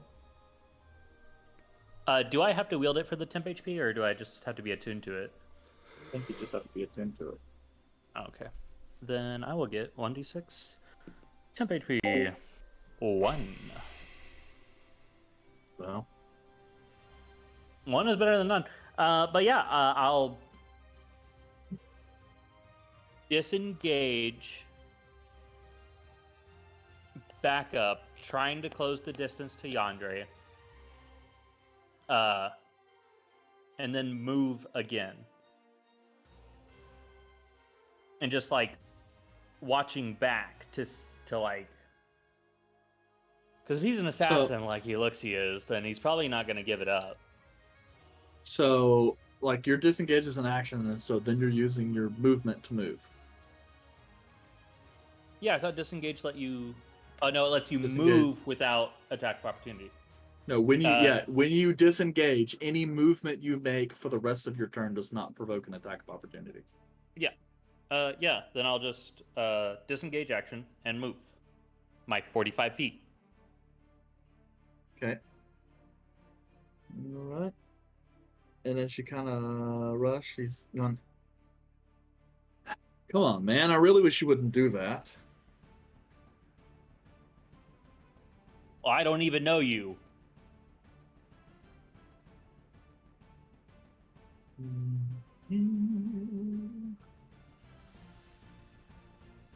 Okay. And so he's going to kind of chase you down at this point. But he's going to kind of run, and then he's going to reach out and cast a spell towards you using his bonus action. I need you to make a wisdom saving throw. Hey, I have proficiency with that. Yeah, you'll probably do fine, but 20. 20. Okay. Then you pass. It's just as you're rushing, you hear words laden with power come over and say, "Stand and deliver." But apparently the spell took no effect. He had to dash in order to catch up with you. So he cannot attack. So your turn. I'm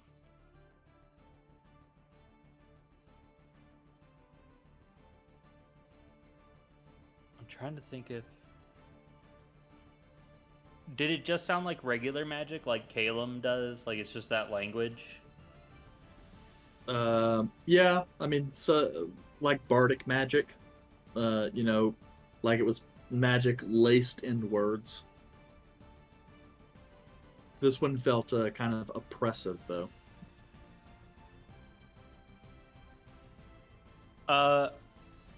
Is he in engagement range? Yep, he's standing next to you. I will attempt to daunting roar as I can. As a bonus action. Okay. I need a wisdom save. He probably has good wisdom save. Wisdom But save. I will make him do a wisdom save because he can still roll a 1. He can, and he gets a lot of bonuses to saves, but not against that. Unfortunate. So wisdom save. 17. Ah, you butthole. Well, it's one of the saves he has proficiency with, so. What you did?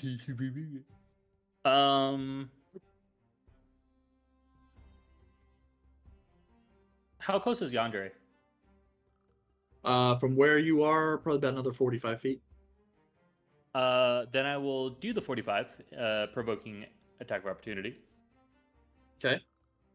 He shall swing. Dirty 20. Okay, that's fine.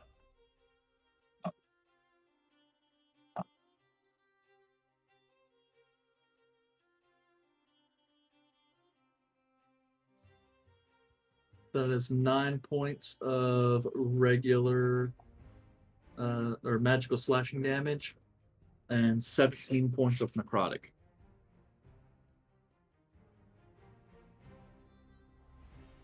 Okay, but I will get to Yandere. And Yandere, you wake up with 45 points of health. Yandere's gone.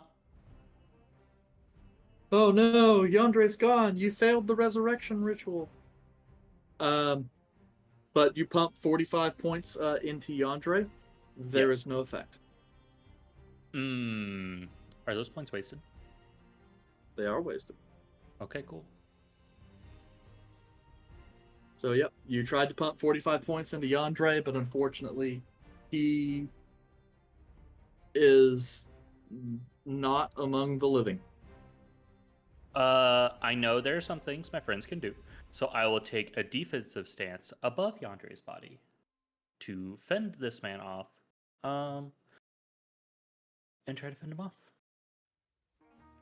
Okay. Because I need him to go away. Yeah, as that happens, you kind of hear some other shouting. You look around and you see some of the guards that were surrounded in some of the positioned in some of the nearby neighborhoods are starting to make their way into the square. Bashalan, what's again? More fun. But I really need to wrap this up as he's kind of making his way towards you, because well, really, I've got to move on to other people.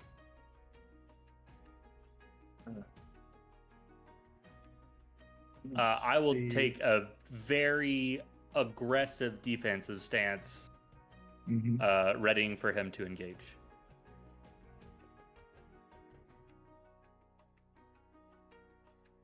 Okay. So as that happens, he kind of moves his 30 feet towards you. At this point in time, he's still like 15 away because you move so quickly. And then as that happens, he's just going to lean forward and roar out in your direction as this black miasma starts rapidly shooting out in a radius around him. I need you to make a Constitution saving throw.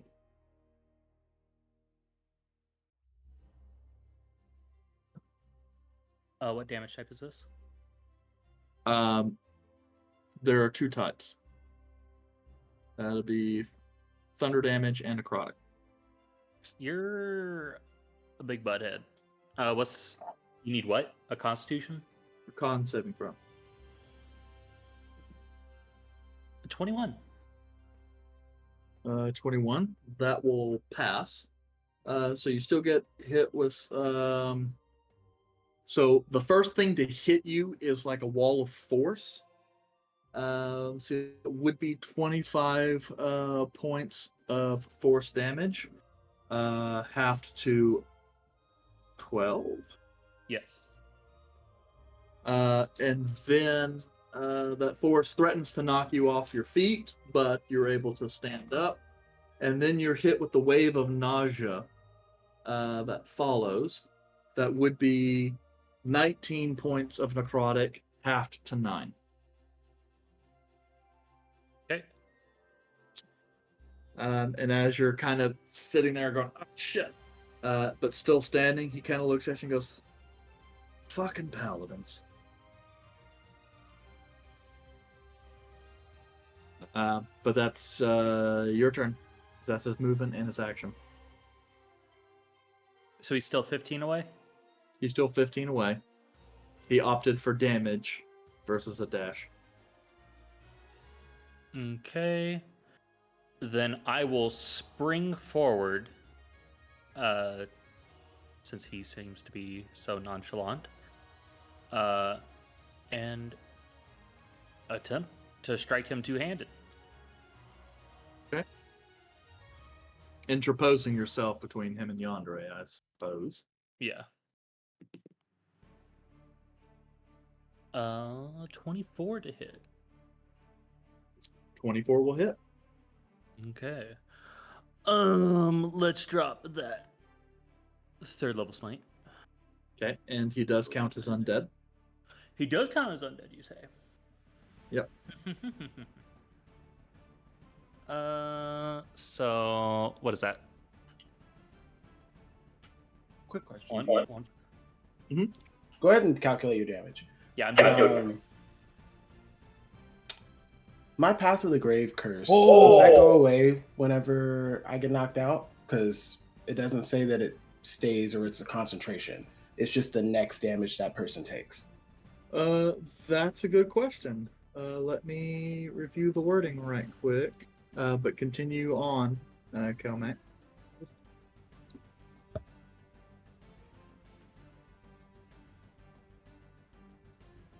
I'm just rolling dice.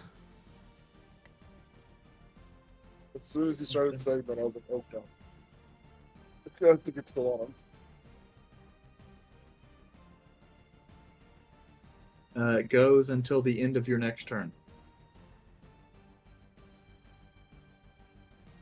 Channel divinities, an action occurs for a creature you can until the end of your next turn. The next time you or an ally hits the cursed creature with an attack. So it would have passed by this point. Sorry.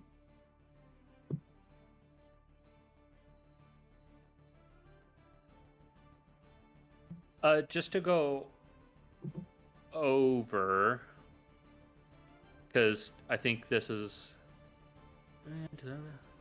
okay. So I start at 2 for first level, 3 at second level, 4 at third level, improved divine smite, D8, and then undead. So you were right; it is 68.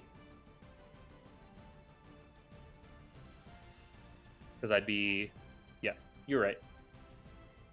1, 2, 3, 4, 5.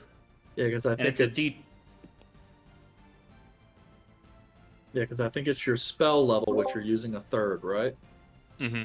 +1 for improved divine smite, and then +1 because he's undead. No, it's Yeah. the spell level plus Plus- 1, plus undead, plus divine smite. So it's 68. Yeah. Because improved divine smite doesn't count towards that smite cap. It's just I additional. roll a total of 68, but And then the sword does a d8. So 70. sword does a D10 two-handed. Oh, you're a two-hander. Yeah, because Yeah. it's a long sword. Because everyone got pissed that I kept putting in great swords. 1, 2, 3, 4, 5, 6. There's on my D8. That's my weapon damage. Plus 6. 12, 20,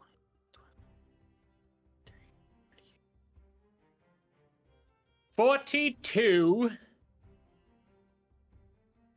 points of damage. Do you want radiant? Do you want the radiant? I mean, I'll want. You don't have to separate them because he's not vulnerable to any of that. Okay, that's all I asked for. That's all. That's why I was asking. Okay, so that's 42. What'd you roll on your weapon damage? 8. Great. I'll do a recount real quick. 8 plus 4, 12, 8. No, I was just 20, checking because 25. you're two-handed weapon fighting style. In case you rolled a 1 or 2. Mm-hmm. Yep. That's 20. 25. So this guy's dead, right? You took a 8, little bit of 33. damage. He's gone. 38. No. 44. 4. Okay. Change my information then. 44. Okay. All right. And But that was a sizable hit, though. You seem to definitely feel it. then I'm gonna do a second one. I'm gonna try to do a second one. Okay. Come on, nat 20. Reggie, give me the nat 20. Reggie. Aw, man. 23. 23 hits. You know what? I'm pretty sure he just hurt my friend Yandere, so I will fourth level smite him. Nice. So that's 70. And then as soon as you use the 4th level smite, then you'll crit.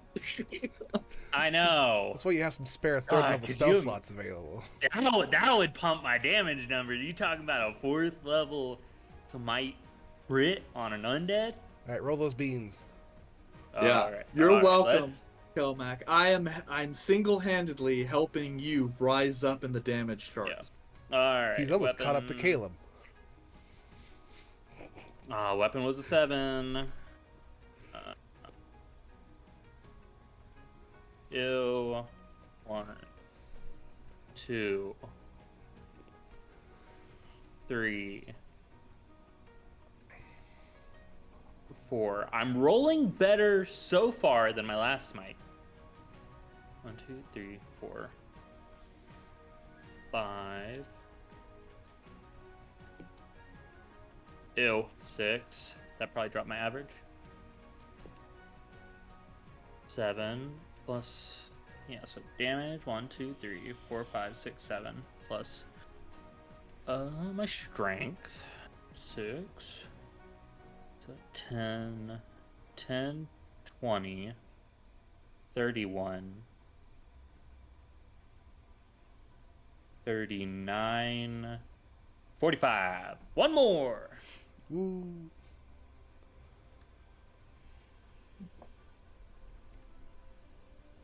Okay. You took that one. It's like, and he's wincing. It's like, gotcha. Not bloodied yet, but you can tell, like, looking at you, he gets that look that you occasionally see in combat, where the guy's looking at you and it's like, okay, you are tougher than I thought you were. And I'll like snarl at him and just say like, "You will leave my friends alone." And like taking a very like low blade forward, like forward guard. I say low, but he's probably like the average size of a human, which brings me down to like his eye level. Yeah. You want to, like, get low and mean. Yeah. Okay. Yeah, it's my turn. Okay. The guards are kind of starting to rush in.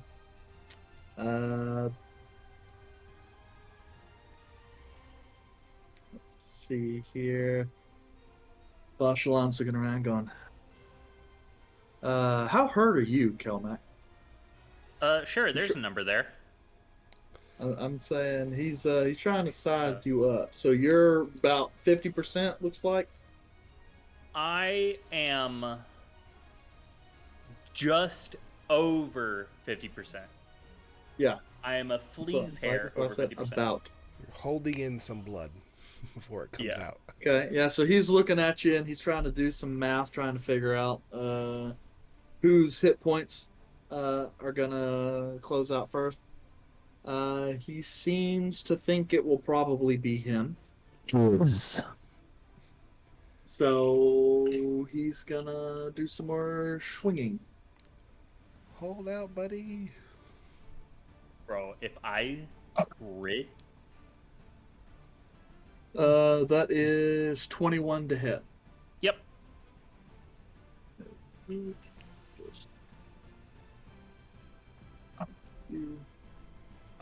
This is a story of how we lost two 7 party point. members. This is 7 points magical slashing. And 27 points of necrotic. 34. 10 HP. Second attack. Shield of Faith drops. Okay. That was a 13 to hit, so that's a miss. That's fine. It was just a concentration check. 15 to hit, which misses. You can do it, Kelmac. I believe in you. Channel your inner. He's Paladin. all. Channel the inner Izal. Nah, Volred. Volred's way better at killing. Channel your inner Volred. Get that triple advantage. Although I get those high Come on, crits Volred. when we need it most, so Come on. Come on, the slayers of our team. turn the tides. Ah, beans. 24. 24 hits. Third level smite. I'm dropping them. Man, I'm you dropping those keep beans. rolling higher than my parry. I want to parry this like nope, but it's like you keep pulling over my parries. I was like, fuck you. He's powering through the That- parry. Yeah, if I could power through a dire maul, then I can power through this guy's puny little axe. I'm gonna go to the chat, start doing some quick maths. So, add my strength there. Start rolling for the 68. 1, 2, You need more dice if you're gonna do this. 3, 4,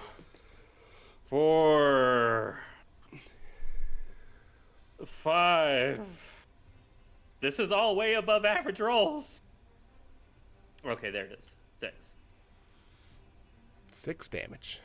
1, 2, 3, 4, 5, 6. Yep. 1, 2, 3, 4. 24, 29, 36, 44, 40. Is that math right? Don't know. 5, 11, 17, 24, 32, 38, 44, 46.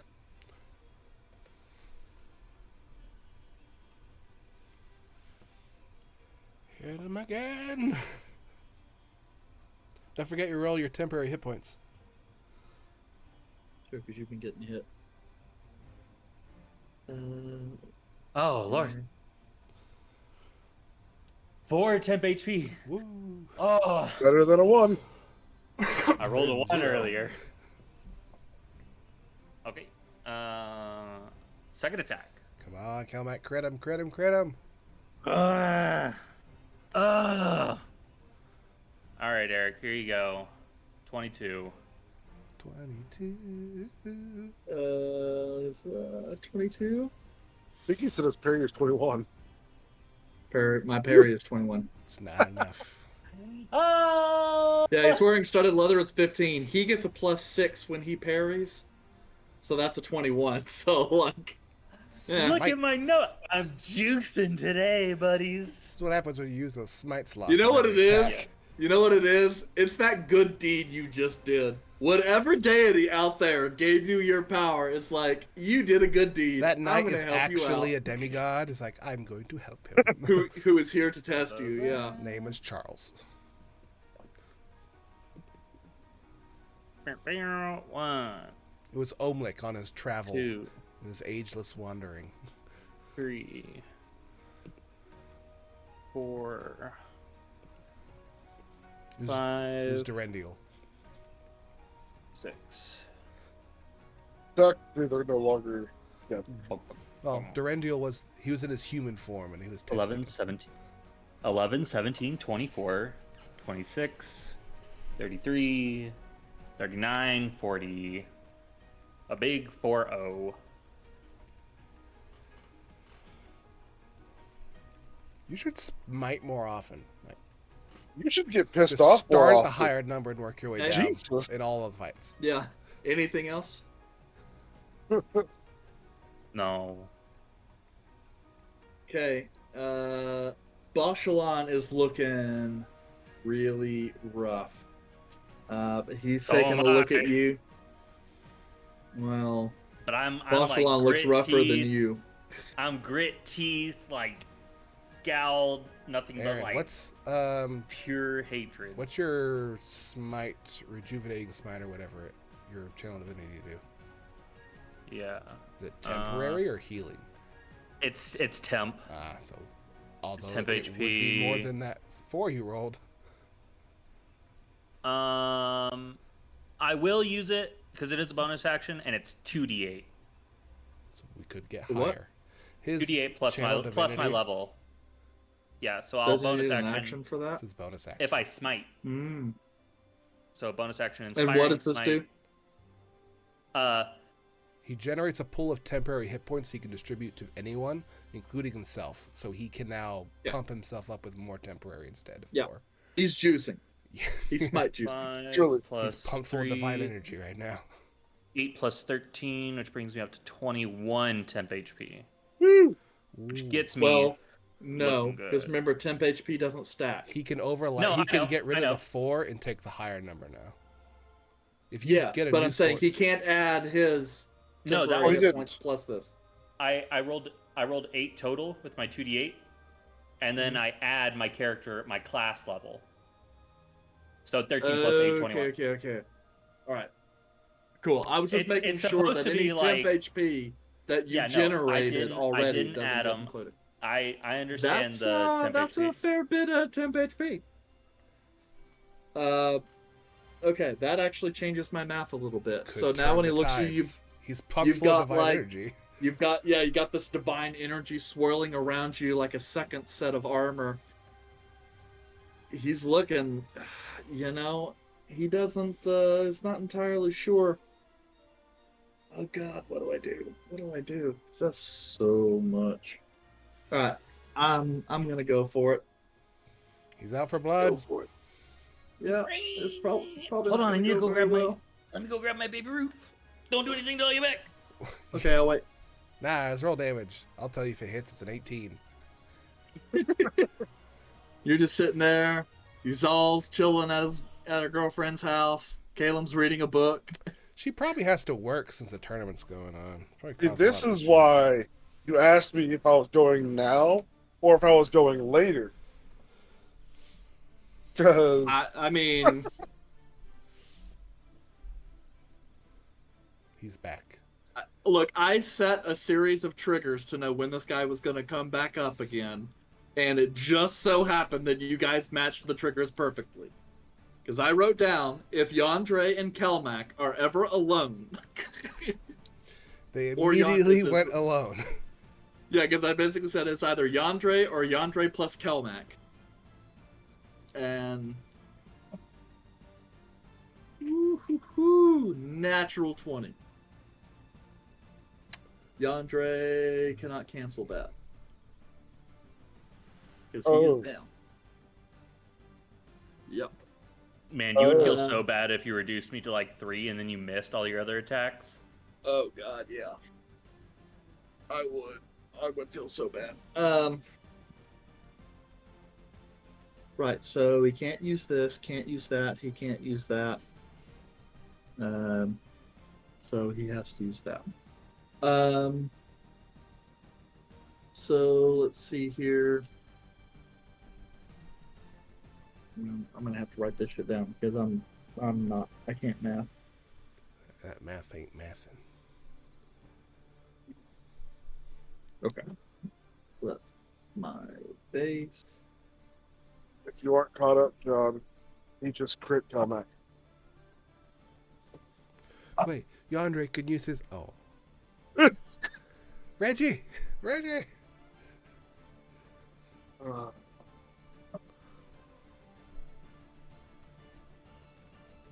That scene from Beetlejuice when Beetlejuice is sitting on the couch with the two other dead people. There's Yandere with Reggie and the other one who's not Sal. I can't remember that one's name. Alright, Kelmac. That is 95 points of damage. Oh, okay, I'm down. Not enough to put you in negs.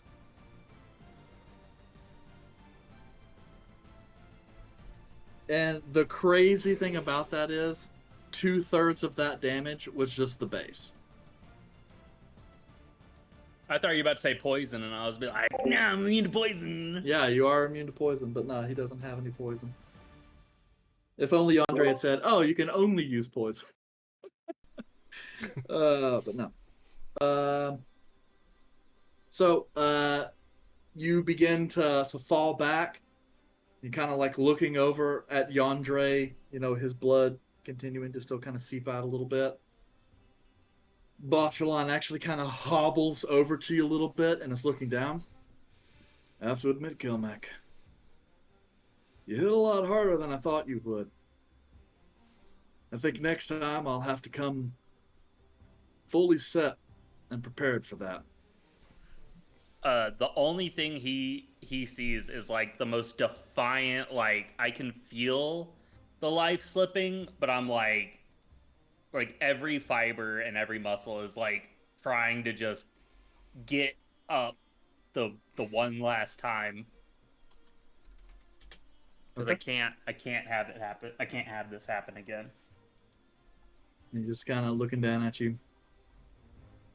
Mad respect. But with you gone, that means your little group's now down both its healers. And I've got a date with Durlov. Attack. 22 to hit. Don't you sing that. Misses. And then dirty 30. Ew. Yes. Well, it's a 30. Those both miss. When I'm in my death saving throws, I'm immune to all damage. What? You have body of invulnerability? It's a class feature. Eternal so spirit that's- of body and mind. So that's just like No. immediate death, right? Well, because that would be when he crits 4 against death you. That's saves. 2. Yeah. 4 failed death saves. But is there something you would like to get off and say before you go gently into that good night? I'm not going to go gently into the night. I'm going to. You're gonna rage against the dying of the light. Yeah, I'm going to scream with my soul into the ether and the ethereal sea and the moaning of souls and spirits that weren't able to do what they needed to do because I couldn't defend my allies and my friends from an oppressive force one last time, and I failed. And so with every fiber of Kelmac, all energy that he could muster and the last few beats of his heart just roars into the abyss and into the celestial planes in just a defiance in the face of every type of power that would come against him to keep him from coming back. Yeah. Yep. Roar, pitch low, slow-mo, climax of the scene. And then your eyes just kind of close as you kind of see Bachelon kind of quickly hastening past you. Apparently to go somewhere else. We're going to go ahead and take our break here. and then we will Seems see like a what good time happens. for a break. We're in the Yeah. middle of a resting period. It's no danger. Things were a little rough in the everyone end, but we else is pulled just through. like la di da di da, la di da. How was your weekend? And then I Oh, died. All right, guys. I will see. Well, most of you back here in 15. Bye.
Hey guys, welcome back.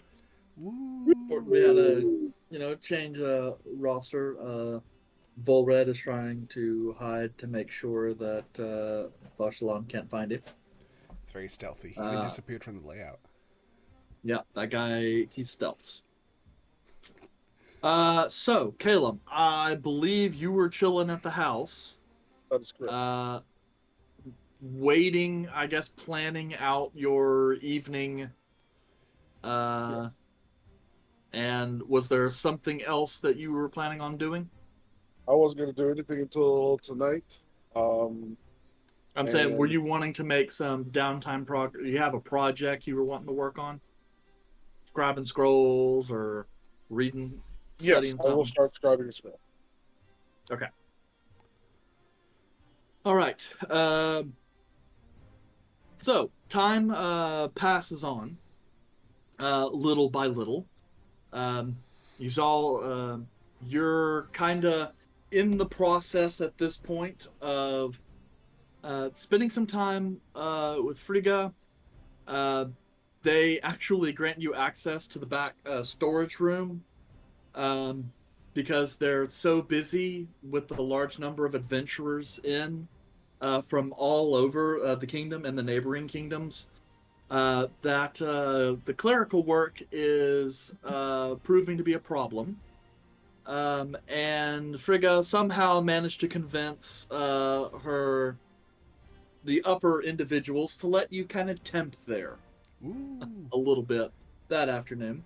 And so you managed to spend a couple hours in the back room, sitting next to each other by candlelight, organizing paperwork.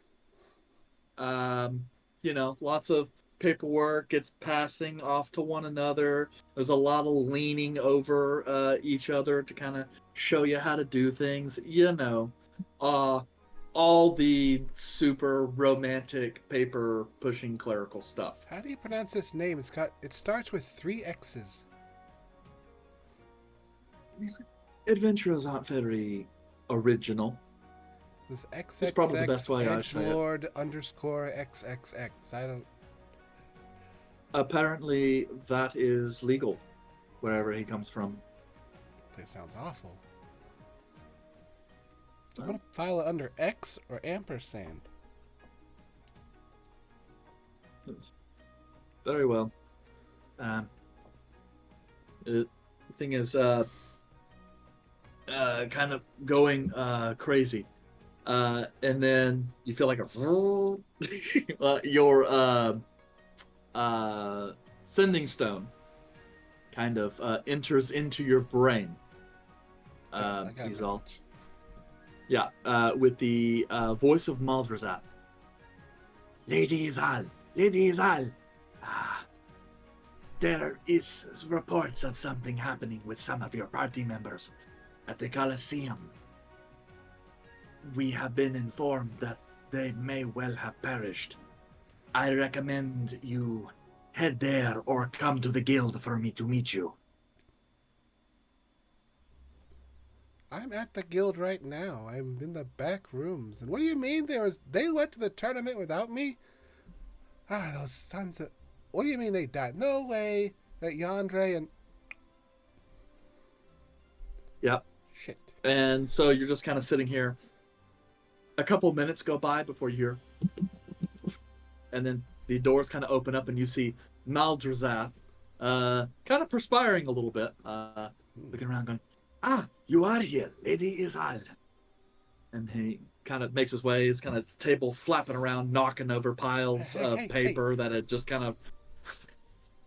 Ah, damn. Something is horribly wrong. We received reports from the guard that a couple of individuals who bear your compatriots' guild tags were said to have been murdered out at the Colosseum. The hell could have. Did they fight each other? From what we understand, some individual who was taking part with the tournament got too excited and broke the rules. Shit. The guards have reached out to us and wanted to verify their identity. One is Yandre, and the other is Galmak. They're in the turn. Freak, I gotta go because I just have to go. Um, I go. I just leave. I'll see you later. He's got their bodies are being held at the. He's just like trying to follow you on. They are currently in resting at the local guard post there. Yeah. I am shoving individuals out of the way as I sprint to the thing. He's kind of looking around and he's looking They're back at lying Frigate. in a high school hallway, pushing everybody out. Yeah, Bowling he's ball. going. That is very odd. I expected her to be a bit more upset. And this Frigga is just kind of there. I wouldn't worry about it. As far as I see, there's going to be one more dead body soon. Looking over. Knocking old ladies out of the way. Come, Maldrazath. I have some paperwork I could use some help with. Just knocked over a stack of it. Yep. You bust out from the doors to the main clerk area. Kind of the midday sun kind of beating down on you. Where do you go? I head to where the Colosseums were, because that was where the tournament was being held. I don't have all my stuff with me. I've got my 2 primary weapons and the shield, because that's just like travel stuff. Where's my... I wouldn't have any of my main pack with me, so where's my...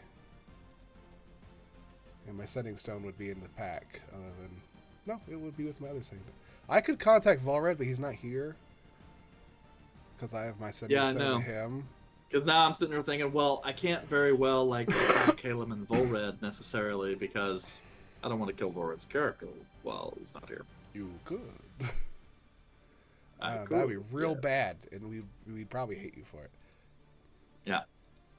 I would still use the setting stone to Volred, because if they were kind of in the same area as Caleb, I know that something's happened at the tournament. They say Yandre and Kelmac died, so I'm rushing there right now, and that'll be it. So. Yeah, near as you can tell, there were 2 individuals who were killed. They bore guild ID tags, and so they seem to have contacted the guild to do a verification of identity.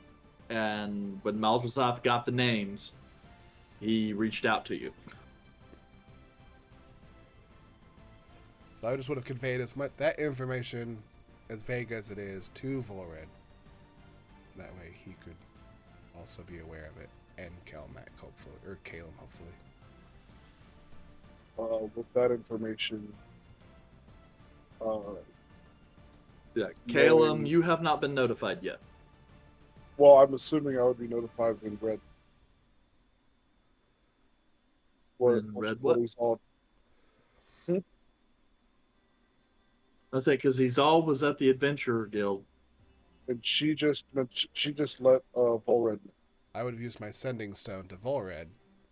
Yeah. I have a pair with Volred because neither of us have a way of communicating. So me and Volred have one together. So I would have conveyed the information to Volred saying that those 2 were attacked and apparently dead.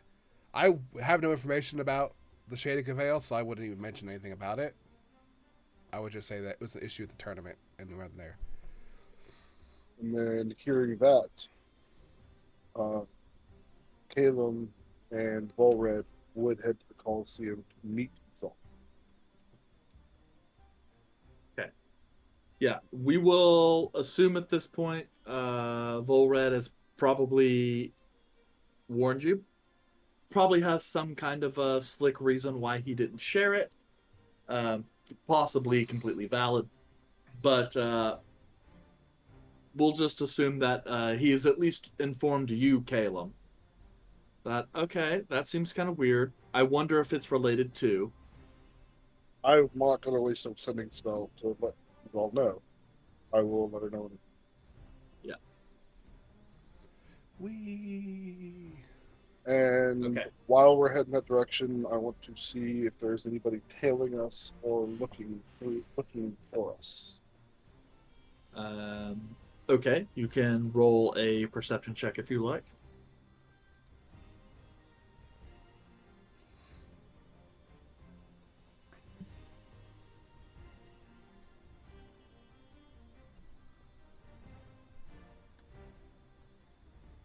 Twenty-one. 21. There are several people that kind of glance your way just because you guys are, leaving and making your way through the streets at a bit of a hurried pace. Um, so that attracts some attention. Um, but no one that seems really uh, in aware. No one that seems particularly aware of your presence. I'm gonna retcon something from the house. Can I cast an alarm spell in the main walkway? Yeah. That way I know if somebody goes in the house. Yeah, are you gonna fast cast that one or ritual? Okay. Fast us. Yeah. So run the Set the alarm thread through the system. book, drop it, go. Okay. ADT. Alarm set. All right, we can go. Yeah.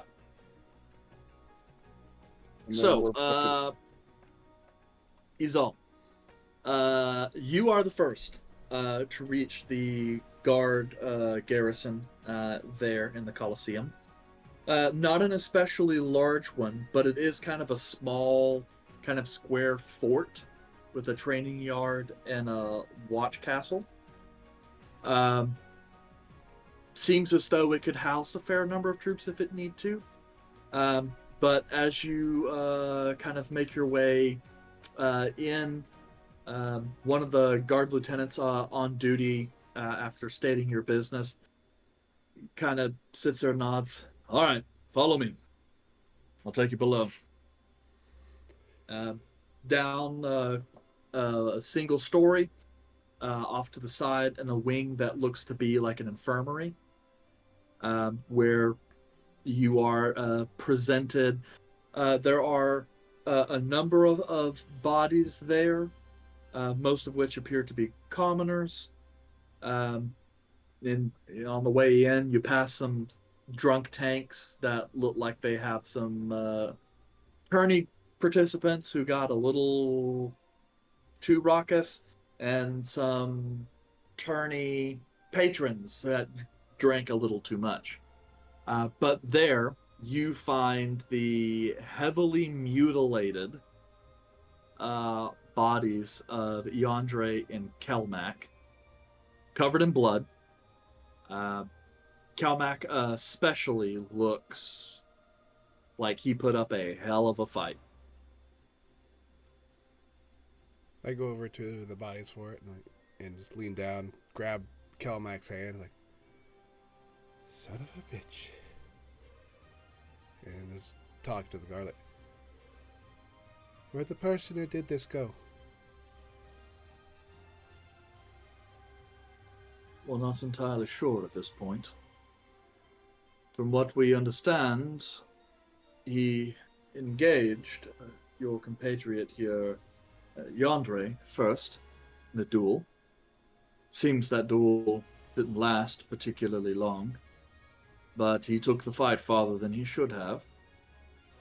And it seems then he rounded on your other compatriot here, Mr. Kelmac, when your friend here attempted to interpose themselves. A fight ensued. What we do know for certain, based on eyewitness accounts, your friend here, Mr. Kelmac, seemed to have done, well, seemed to have wounded their assailant quite severely. We have a number of mages and inquisitors tracking blood trails, but it seems this individual is a caster as well and may have some other help. And he kind of flips through some pages, hands over a kind of a sketch of kind of a shaggy individual, kind of sallow face, tousled hair, appears to be light in color due to the lack of shading, kind of rough, like 5 o'clock shadow, a little bit of scraggly beard. Um, you don't seem to recognize him. So I'm not too familiar with the rules for this tournament, but when does someone ever impose? Because I see that both of these two have their badges on them, so clearly this wasn't one of those kinds of fights. So when exactly does the guard do their job? I understand, madam, that you are upset, but the duel took place in the Colosseum. There are hundreds of participants at any given time, and we came as soon as we were alerted, which was fairly quickly. But as I said, as capable as your compatriots appear to be, their assailant was able to make short work of them. Is there any reports about this person fighting anyone else? No, no one seems to recognize this individual. Once the Inquisitors have collected a bit more information, we've reached out to a couple of the local mages' guilds, skilled in divination, to see if we might be able to ascertain anything more. Does the One of sketch have the drawing of like which of the insignias it was wearing? I know it was wearing when it fought Yandere. It doesn't show so on the sketch. It's more of a headshot. But if asked, he would say individual was the of the Lich. How many participants are in that category? Well, we have roughly 250 who are fighting in the tournament as a whole. Registered to that particular group, we have 32. How many are first-time participants? Most. Well, if the trail We ran are cold, going. I want to know where these are staying at. We are doing our investigation, madam, and we will question each and every one. One thing we need to inquire of you and your compatriot is whether or not we are permitted from casting magic that might allow us to ask them questions.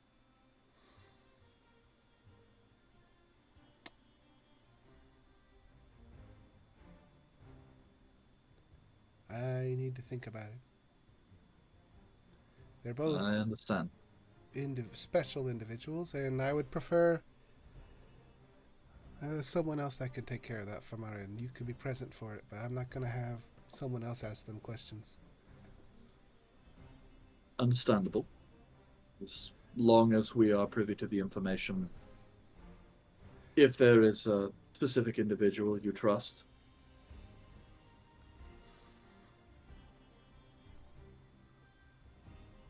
If we don't have information about who this person is within the next 24 hours, I would suggest that you request everyone with a Lich badge withdraw from the tournament, because you're going to have a different issue on your hands. Madam, I don't think we need to go quite that far. You have a sketch, and It's a fine looking well, sketch. The problem is the two that this person killed are capable of taking out dragons, archfey, all sorts of powerful individuals where their image doesn't have to look like that. So I'm not too concerned about the sketch. I'm concerned about their ability to take out someone. And anyone else in this tournament is in extreme danger. So either they're going to be in danger from this individual or they're going to be in danger from me. So if you can't find information soon, I would suggest that you recommend to all of them to either withdraw or come in for questioning. well, we will be questioning each one, for sure. Now, another thing we might have to posit is it's entirely possible that the individual who did this isn't actually a registered participant. It's quite possible they could have stolen a badge from someone and then used it as a means to engage your compatriots. We're looking at all possible avenues, but one thing I need to understand is, well, adventuring is a dangerous profession.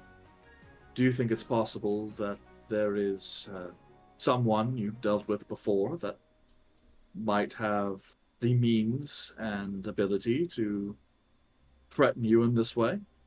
Or perhaps a nobleman or other group that may have hired an assassin? Can I select all of the above? You make a lot of enemies when you ruin people's plans. I see. Well, Takes a lot of guts, though, to fight someone in broad daylight. yes. It's quite possible that the assailant used the tournament as a means to engage in combat without drawing too much suspicion.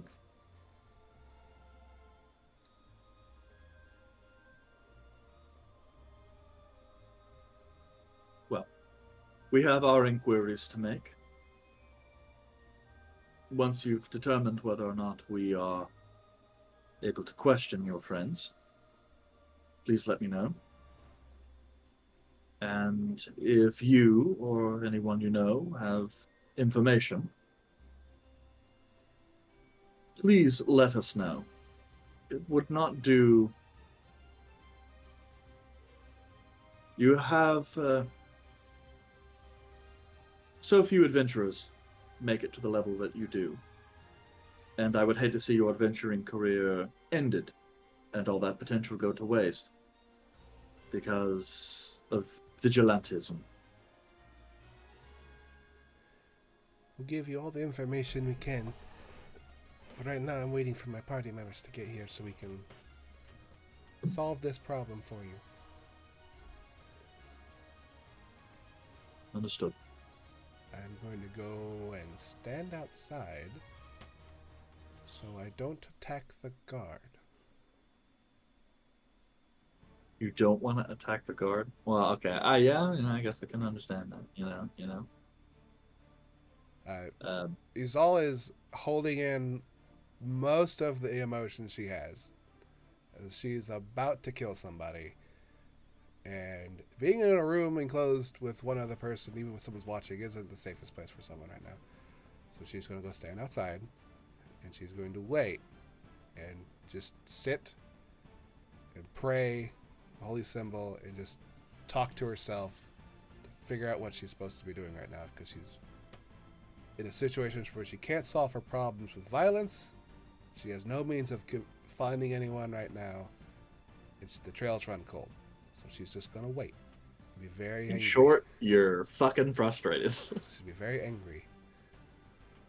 And I do not have my Griffin sash on, so I don't want anyone to come and try to challenge me to a fight, because that would not be good for them. Yeah, I feel bad for whoever would want to fight you. Like, if they got murdered, oh no. Okay. It really only takes about an extra 15 minutes before Caleb and Volred come into sight, as they were only a few blocks away. But yes, Caleb, Volred, as you approach, figuring out where the garrison is, you see a visibly agitated Izal along the front training area.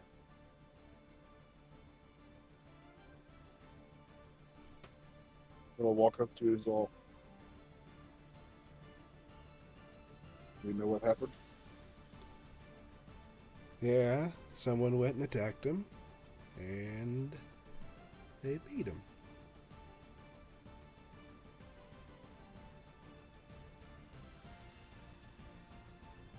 I hand you the piece of paper.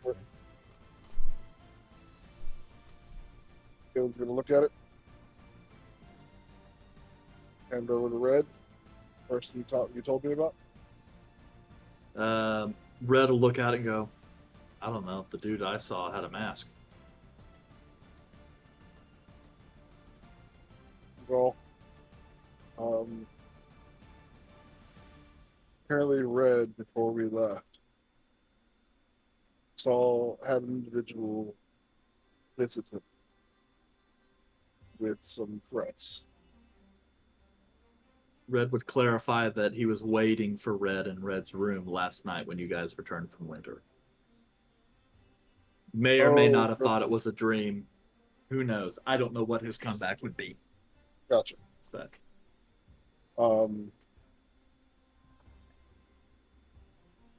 And he really had to have a chance to tell us. So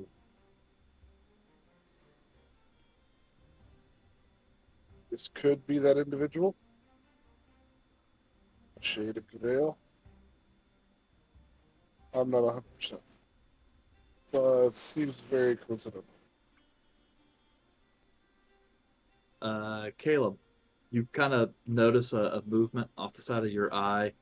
You look over and see a couple young guards, trainees, apparently freeze and start looking at each other when you mention Gavale. It's just like, Homebrew just dropped one of the names of one of the 6 dark gods of the Ikari pantheon in casual space. Sort of Fair, thing just isn't fair. normally done. But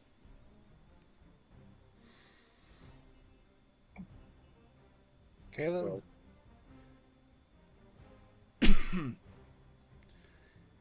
I need you to do a ritual to talk to Yandere and Kelmac whenever we get the chance.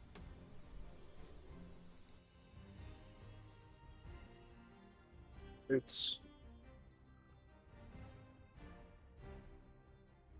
would have to create one.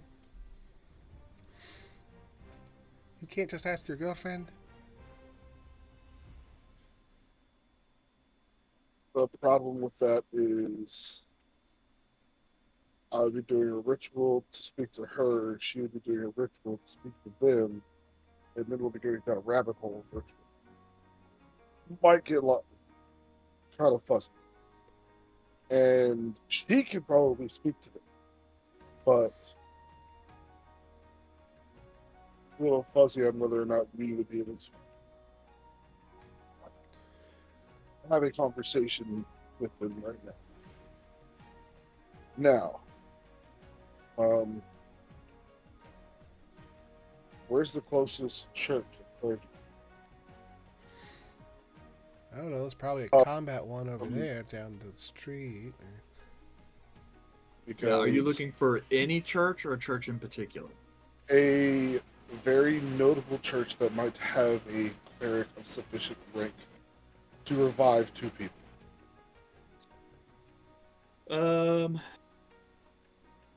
So a very notable one, very popular, one, or yeah, 2 separate. So where you guys would be at,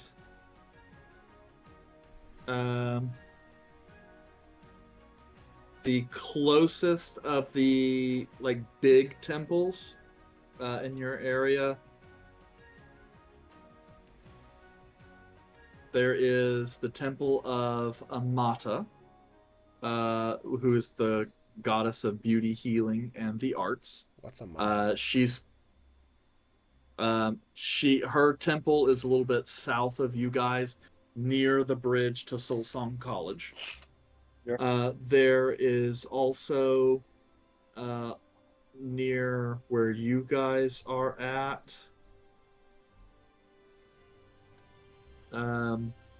There is a temple to Teres, the god of justice, law, and order, as well as a temple to where are you?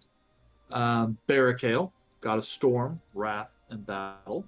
And then farther north of you is the temple district with the necropolis, which houses the Temple of Seer, god of death, twilight, and the passing of souls. Barracuda, wrath. Okay, It's very fitting. fair enough. You all Right. follow me, please. Okay, but keep an eye out for anyone with a lich badge on.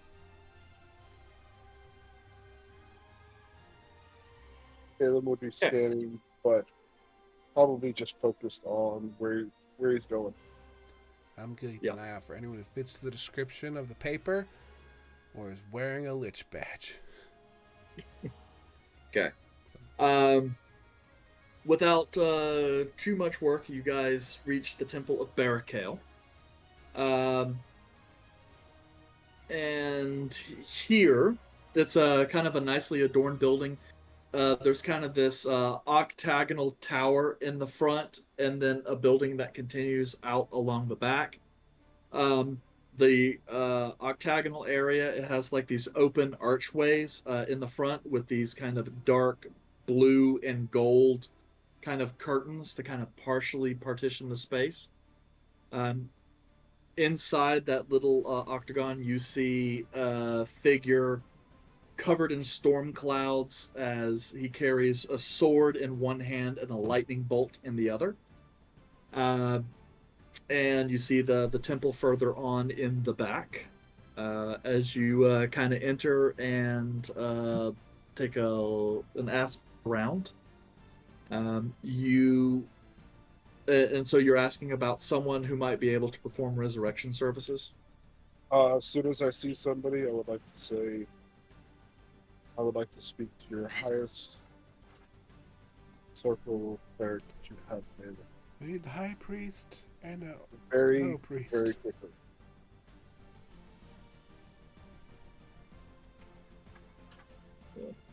Okay.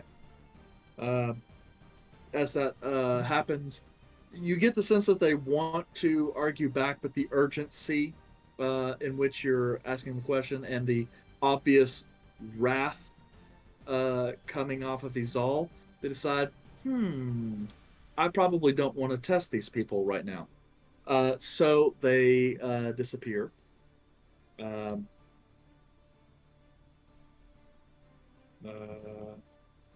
and return just a little bit later with a kind of dwarven individual with these kinds of flowing, kind of dark blue robes, with a kind of polished steel breastplate that looks to have lightning motifs.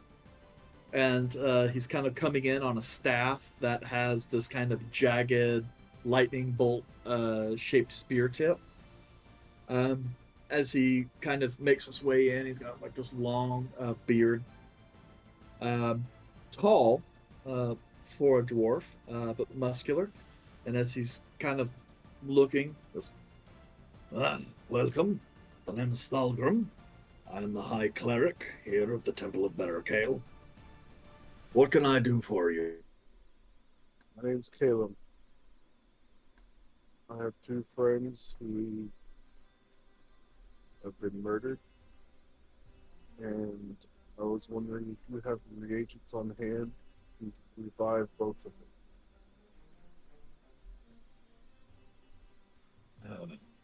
I suppose we could do something of the nature.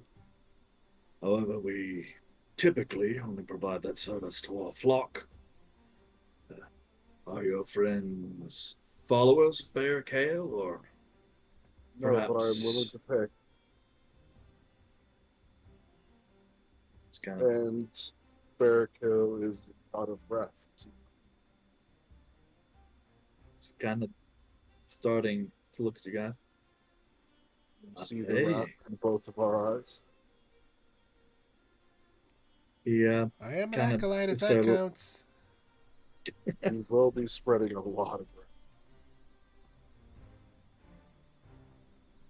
I understand.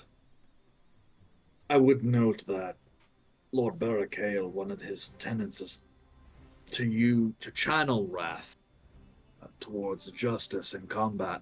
Big fan. Yes. It's not the sort of thing that you should allow wrath to consume you. I'm a big Two of our friends focused. were just taken away less than an hour ago. I would say I'm very focused on the fact that You see him kind of squinching, look. Wait a second. Does this have anything to do with that commotion over the Colosseum that happened a little while ago? yes, they were assassinated under the guise of the tournament.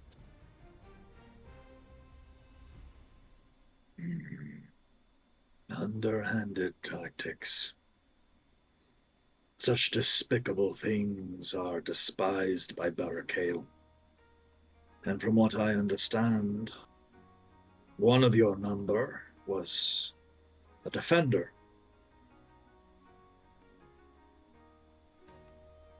Probably the Yep. tall one. All right. I suppose, in recognition of its warrior spirit, and the fact that such a despicable thing was done during the Midsummer Tournament, no less, I suppose this would be the kind of thing that we could do to honor Lord Barricale. Especially if you're willing to reimburse, if you're willing to donate to the church. Lovely choice of words. So, 2 castings of resurrection, correct? Yes. Raised dead. Yes. Which is 500 gold worth of diamond. A diamond worth 500 golds. Yeah. Well. Yeah, I said 2 diamonds, 500.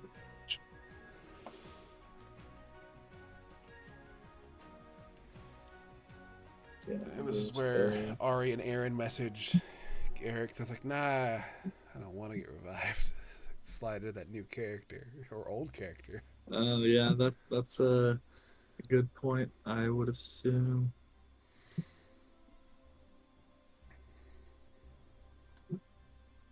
So I'm just gonna do some calculations right quick.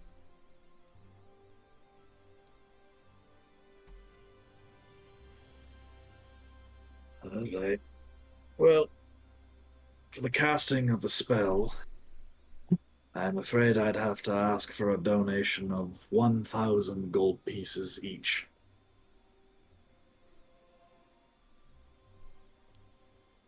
Pull out 2 sacks of 1,000.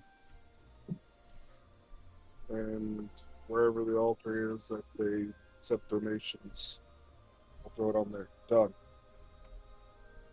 I'll lead the way. You see him just kind of looking at you, and he kind of goes in and looks at the coin. I assume you're playing like platinum or gold. Gold. Man, looks at it and goes, "The temple thanks you for your donation." Yeah, I'll tell Barricale about it later. Kind of, he goes, "All right.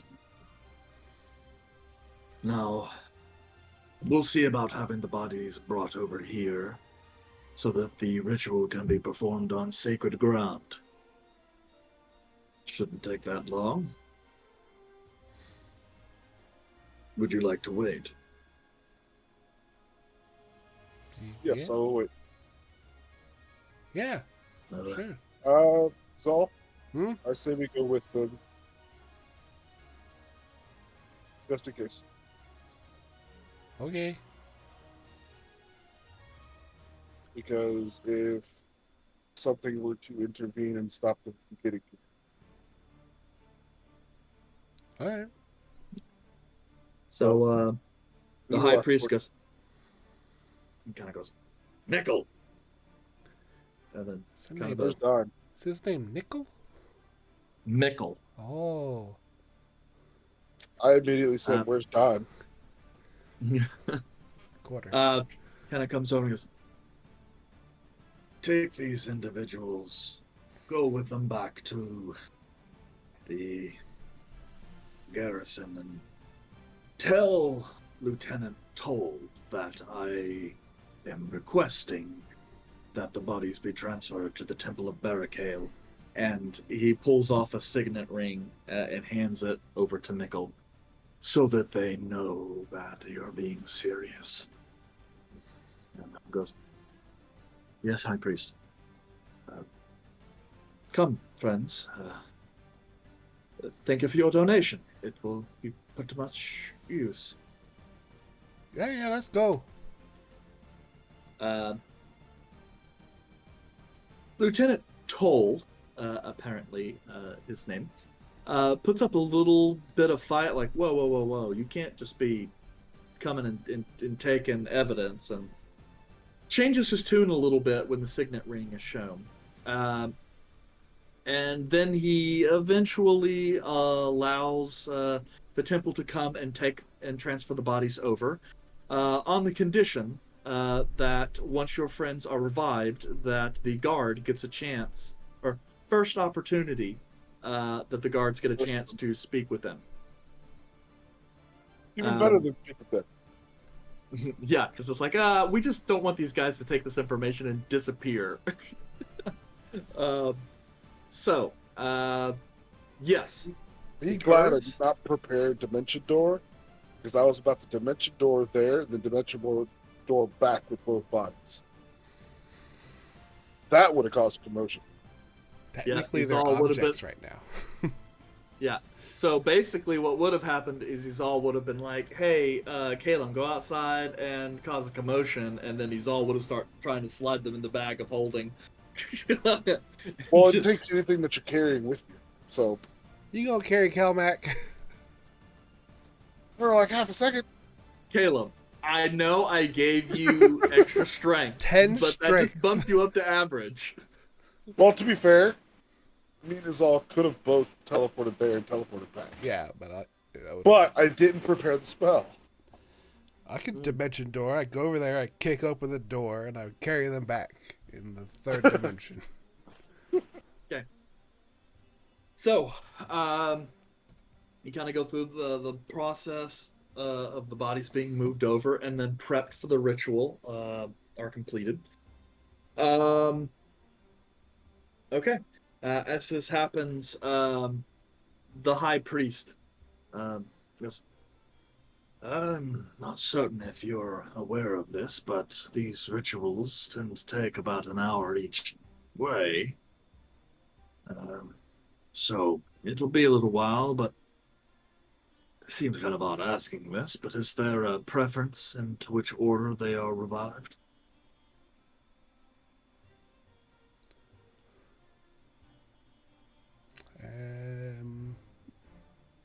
I would say Yandri first, because Yandri was the first one. Yeah, Yandre. I'm gonna take out my holy symbol and I'm gonna wrap it around Kelmac's hand. And like, see you soon, buddy. All right. So I've done this. Okay. Let's get to it. And then he will start casting the ritual. Do I see any ghosts? Well, I mean, looking around here, yeah, I mean, you see a number of ghosts. What looks like dead tournament participants. Do I see Reggie? You do not see Reggie. Okay. Right. Yeah, it was Sal that got kicked out, right? Sal got oofed. Yeah, he got oofed. So yeah, you would see Reggie. Looking not particularly happy. I just finally came out of my space of being completely pissed off the entire time. Like, Reggie. Reggie's kind of like looking over. Yeah, what? The fuck happened? Some bastard, man, I'm telling you. He said his name was Bashalama. Bash Bashlama. sounds like a stupid name. Well, he said his name was Alan. That's the worst name. Yeah. I mean, not as bad as Craig, but... Fuck Greg. Yeah, but he went to challenge Yandere to a duel. And when Yandere went down, he just kept whacking on him. And then... Ari says Reggie is intelligent and British, so do better. Yeah, well, I mean... You are more than happy to hop back on here and do it yourself.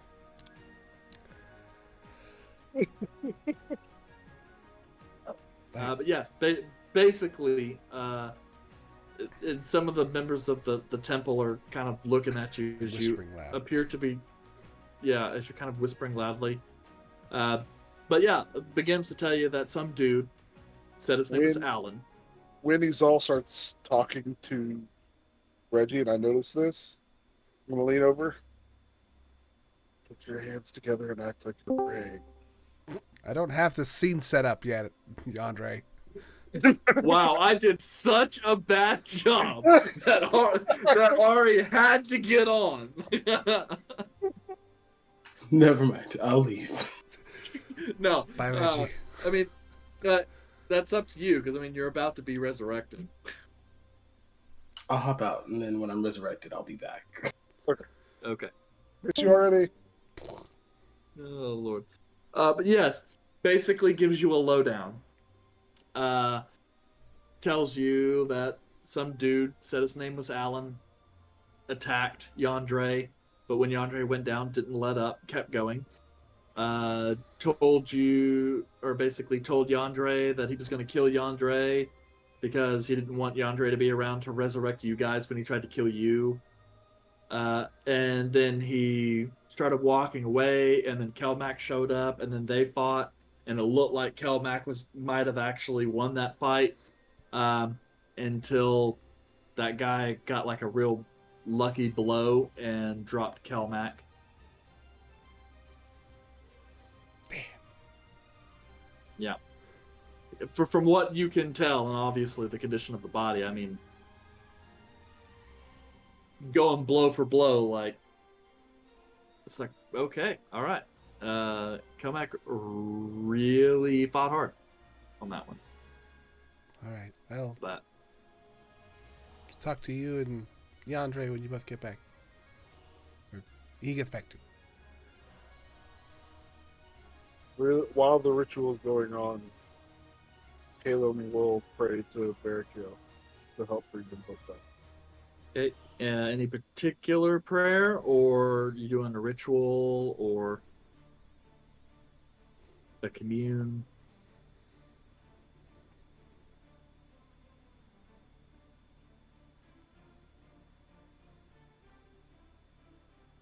It's up to you. I mean, if you want to do that as a way to help the ritual succeed, you're free to. Yes, I will. I will do it. Okay. Okay. To help the rituals along. All right. Well, and so the ritual will begin. But you know, we really only have about a half hour left.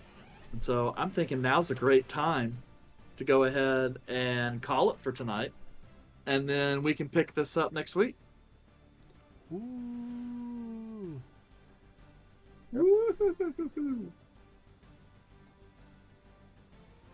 Finally did it, Jace. You finally killed Kelmac. I finally killed PCs. 2 people. Usually it's just one.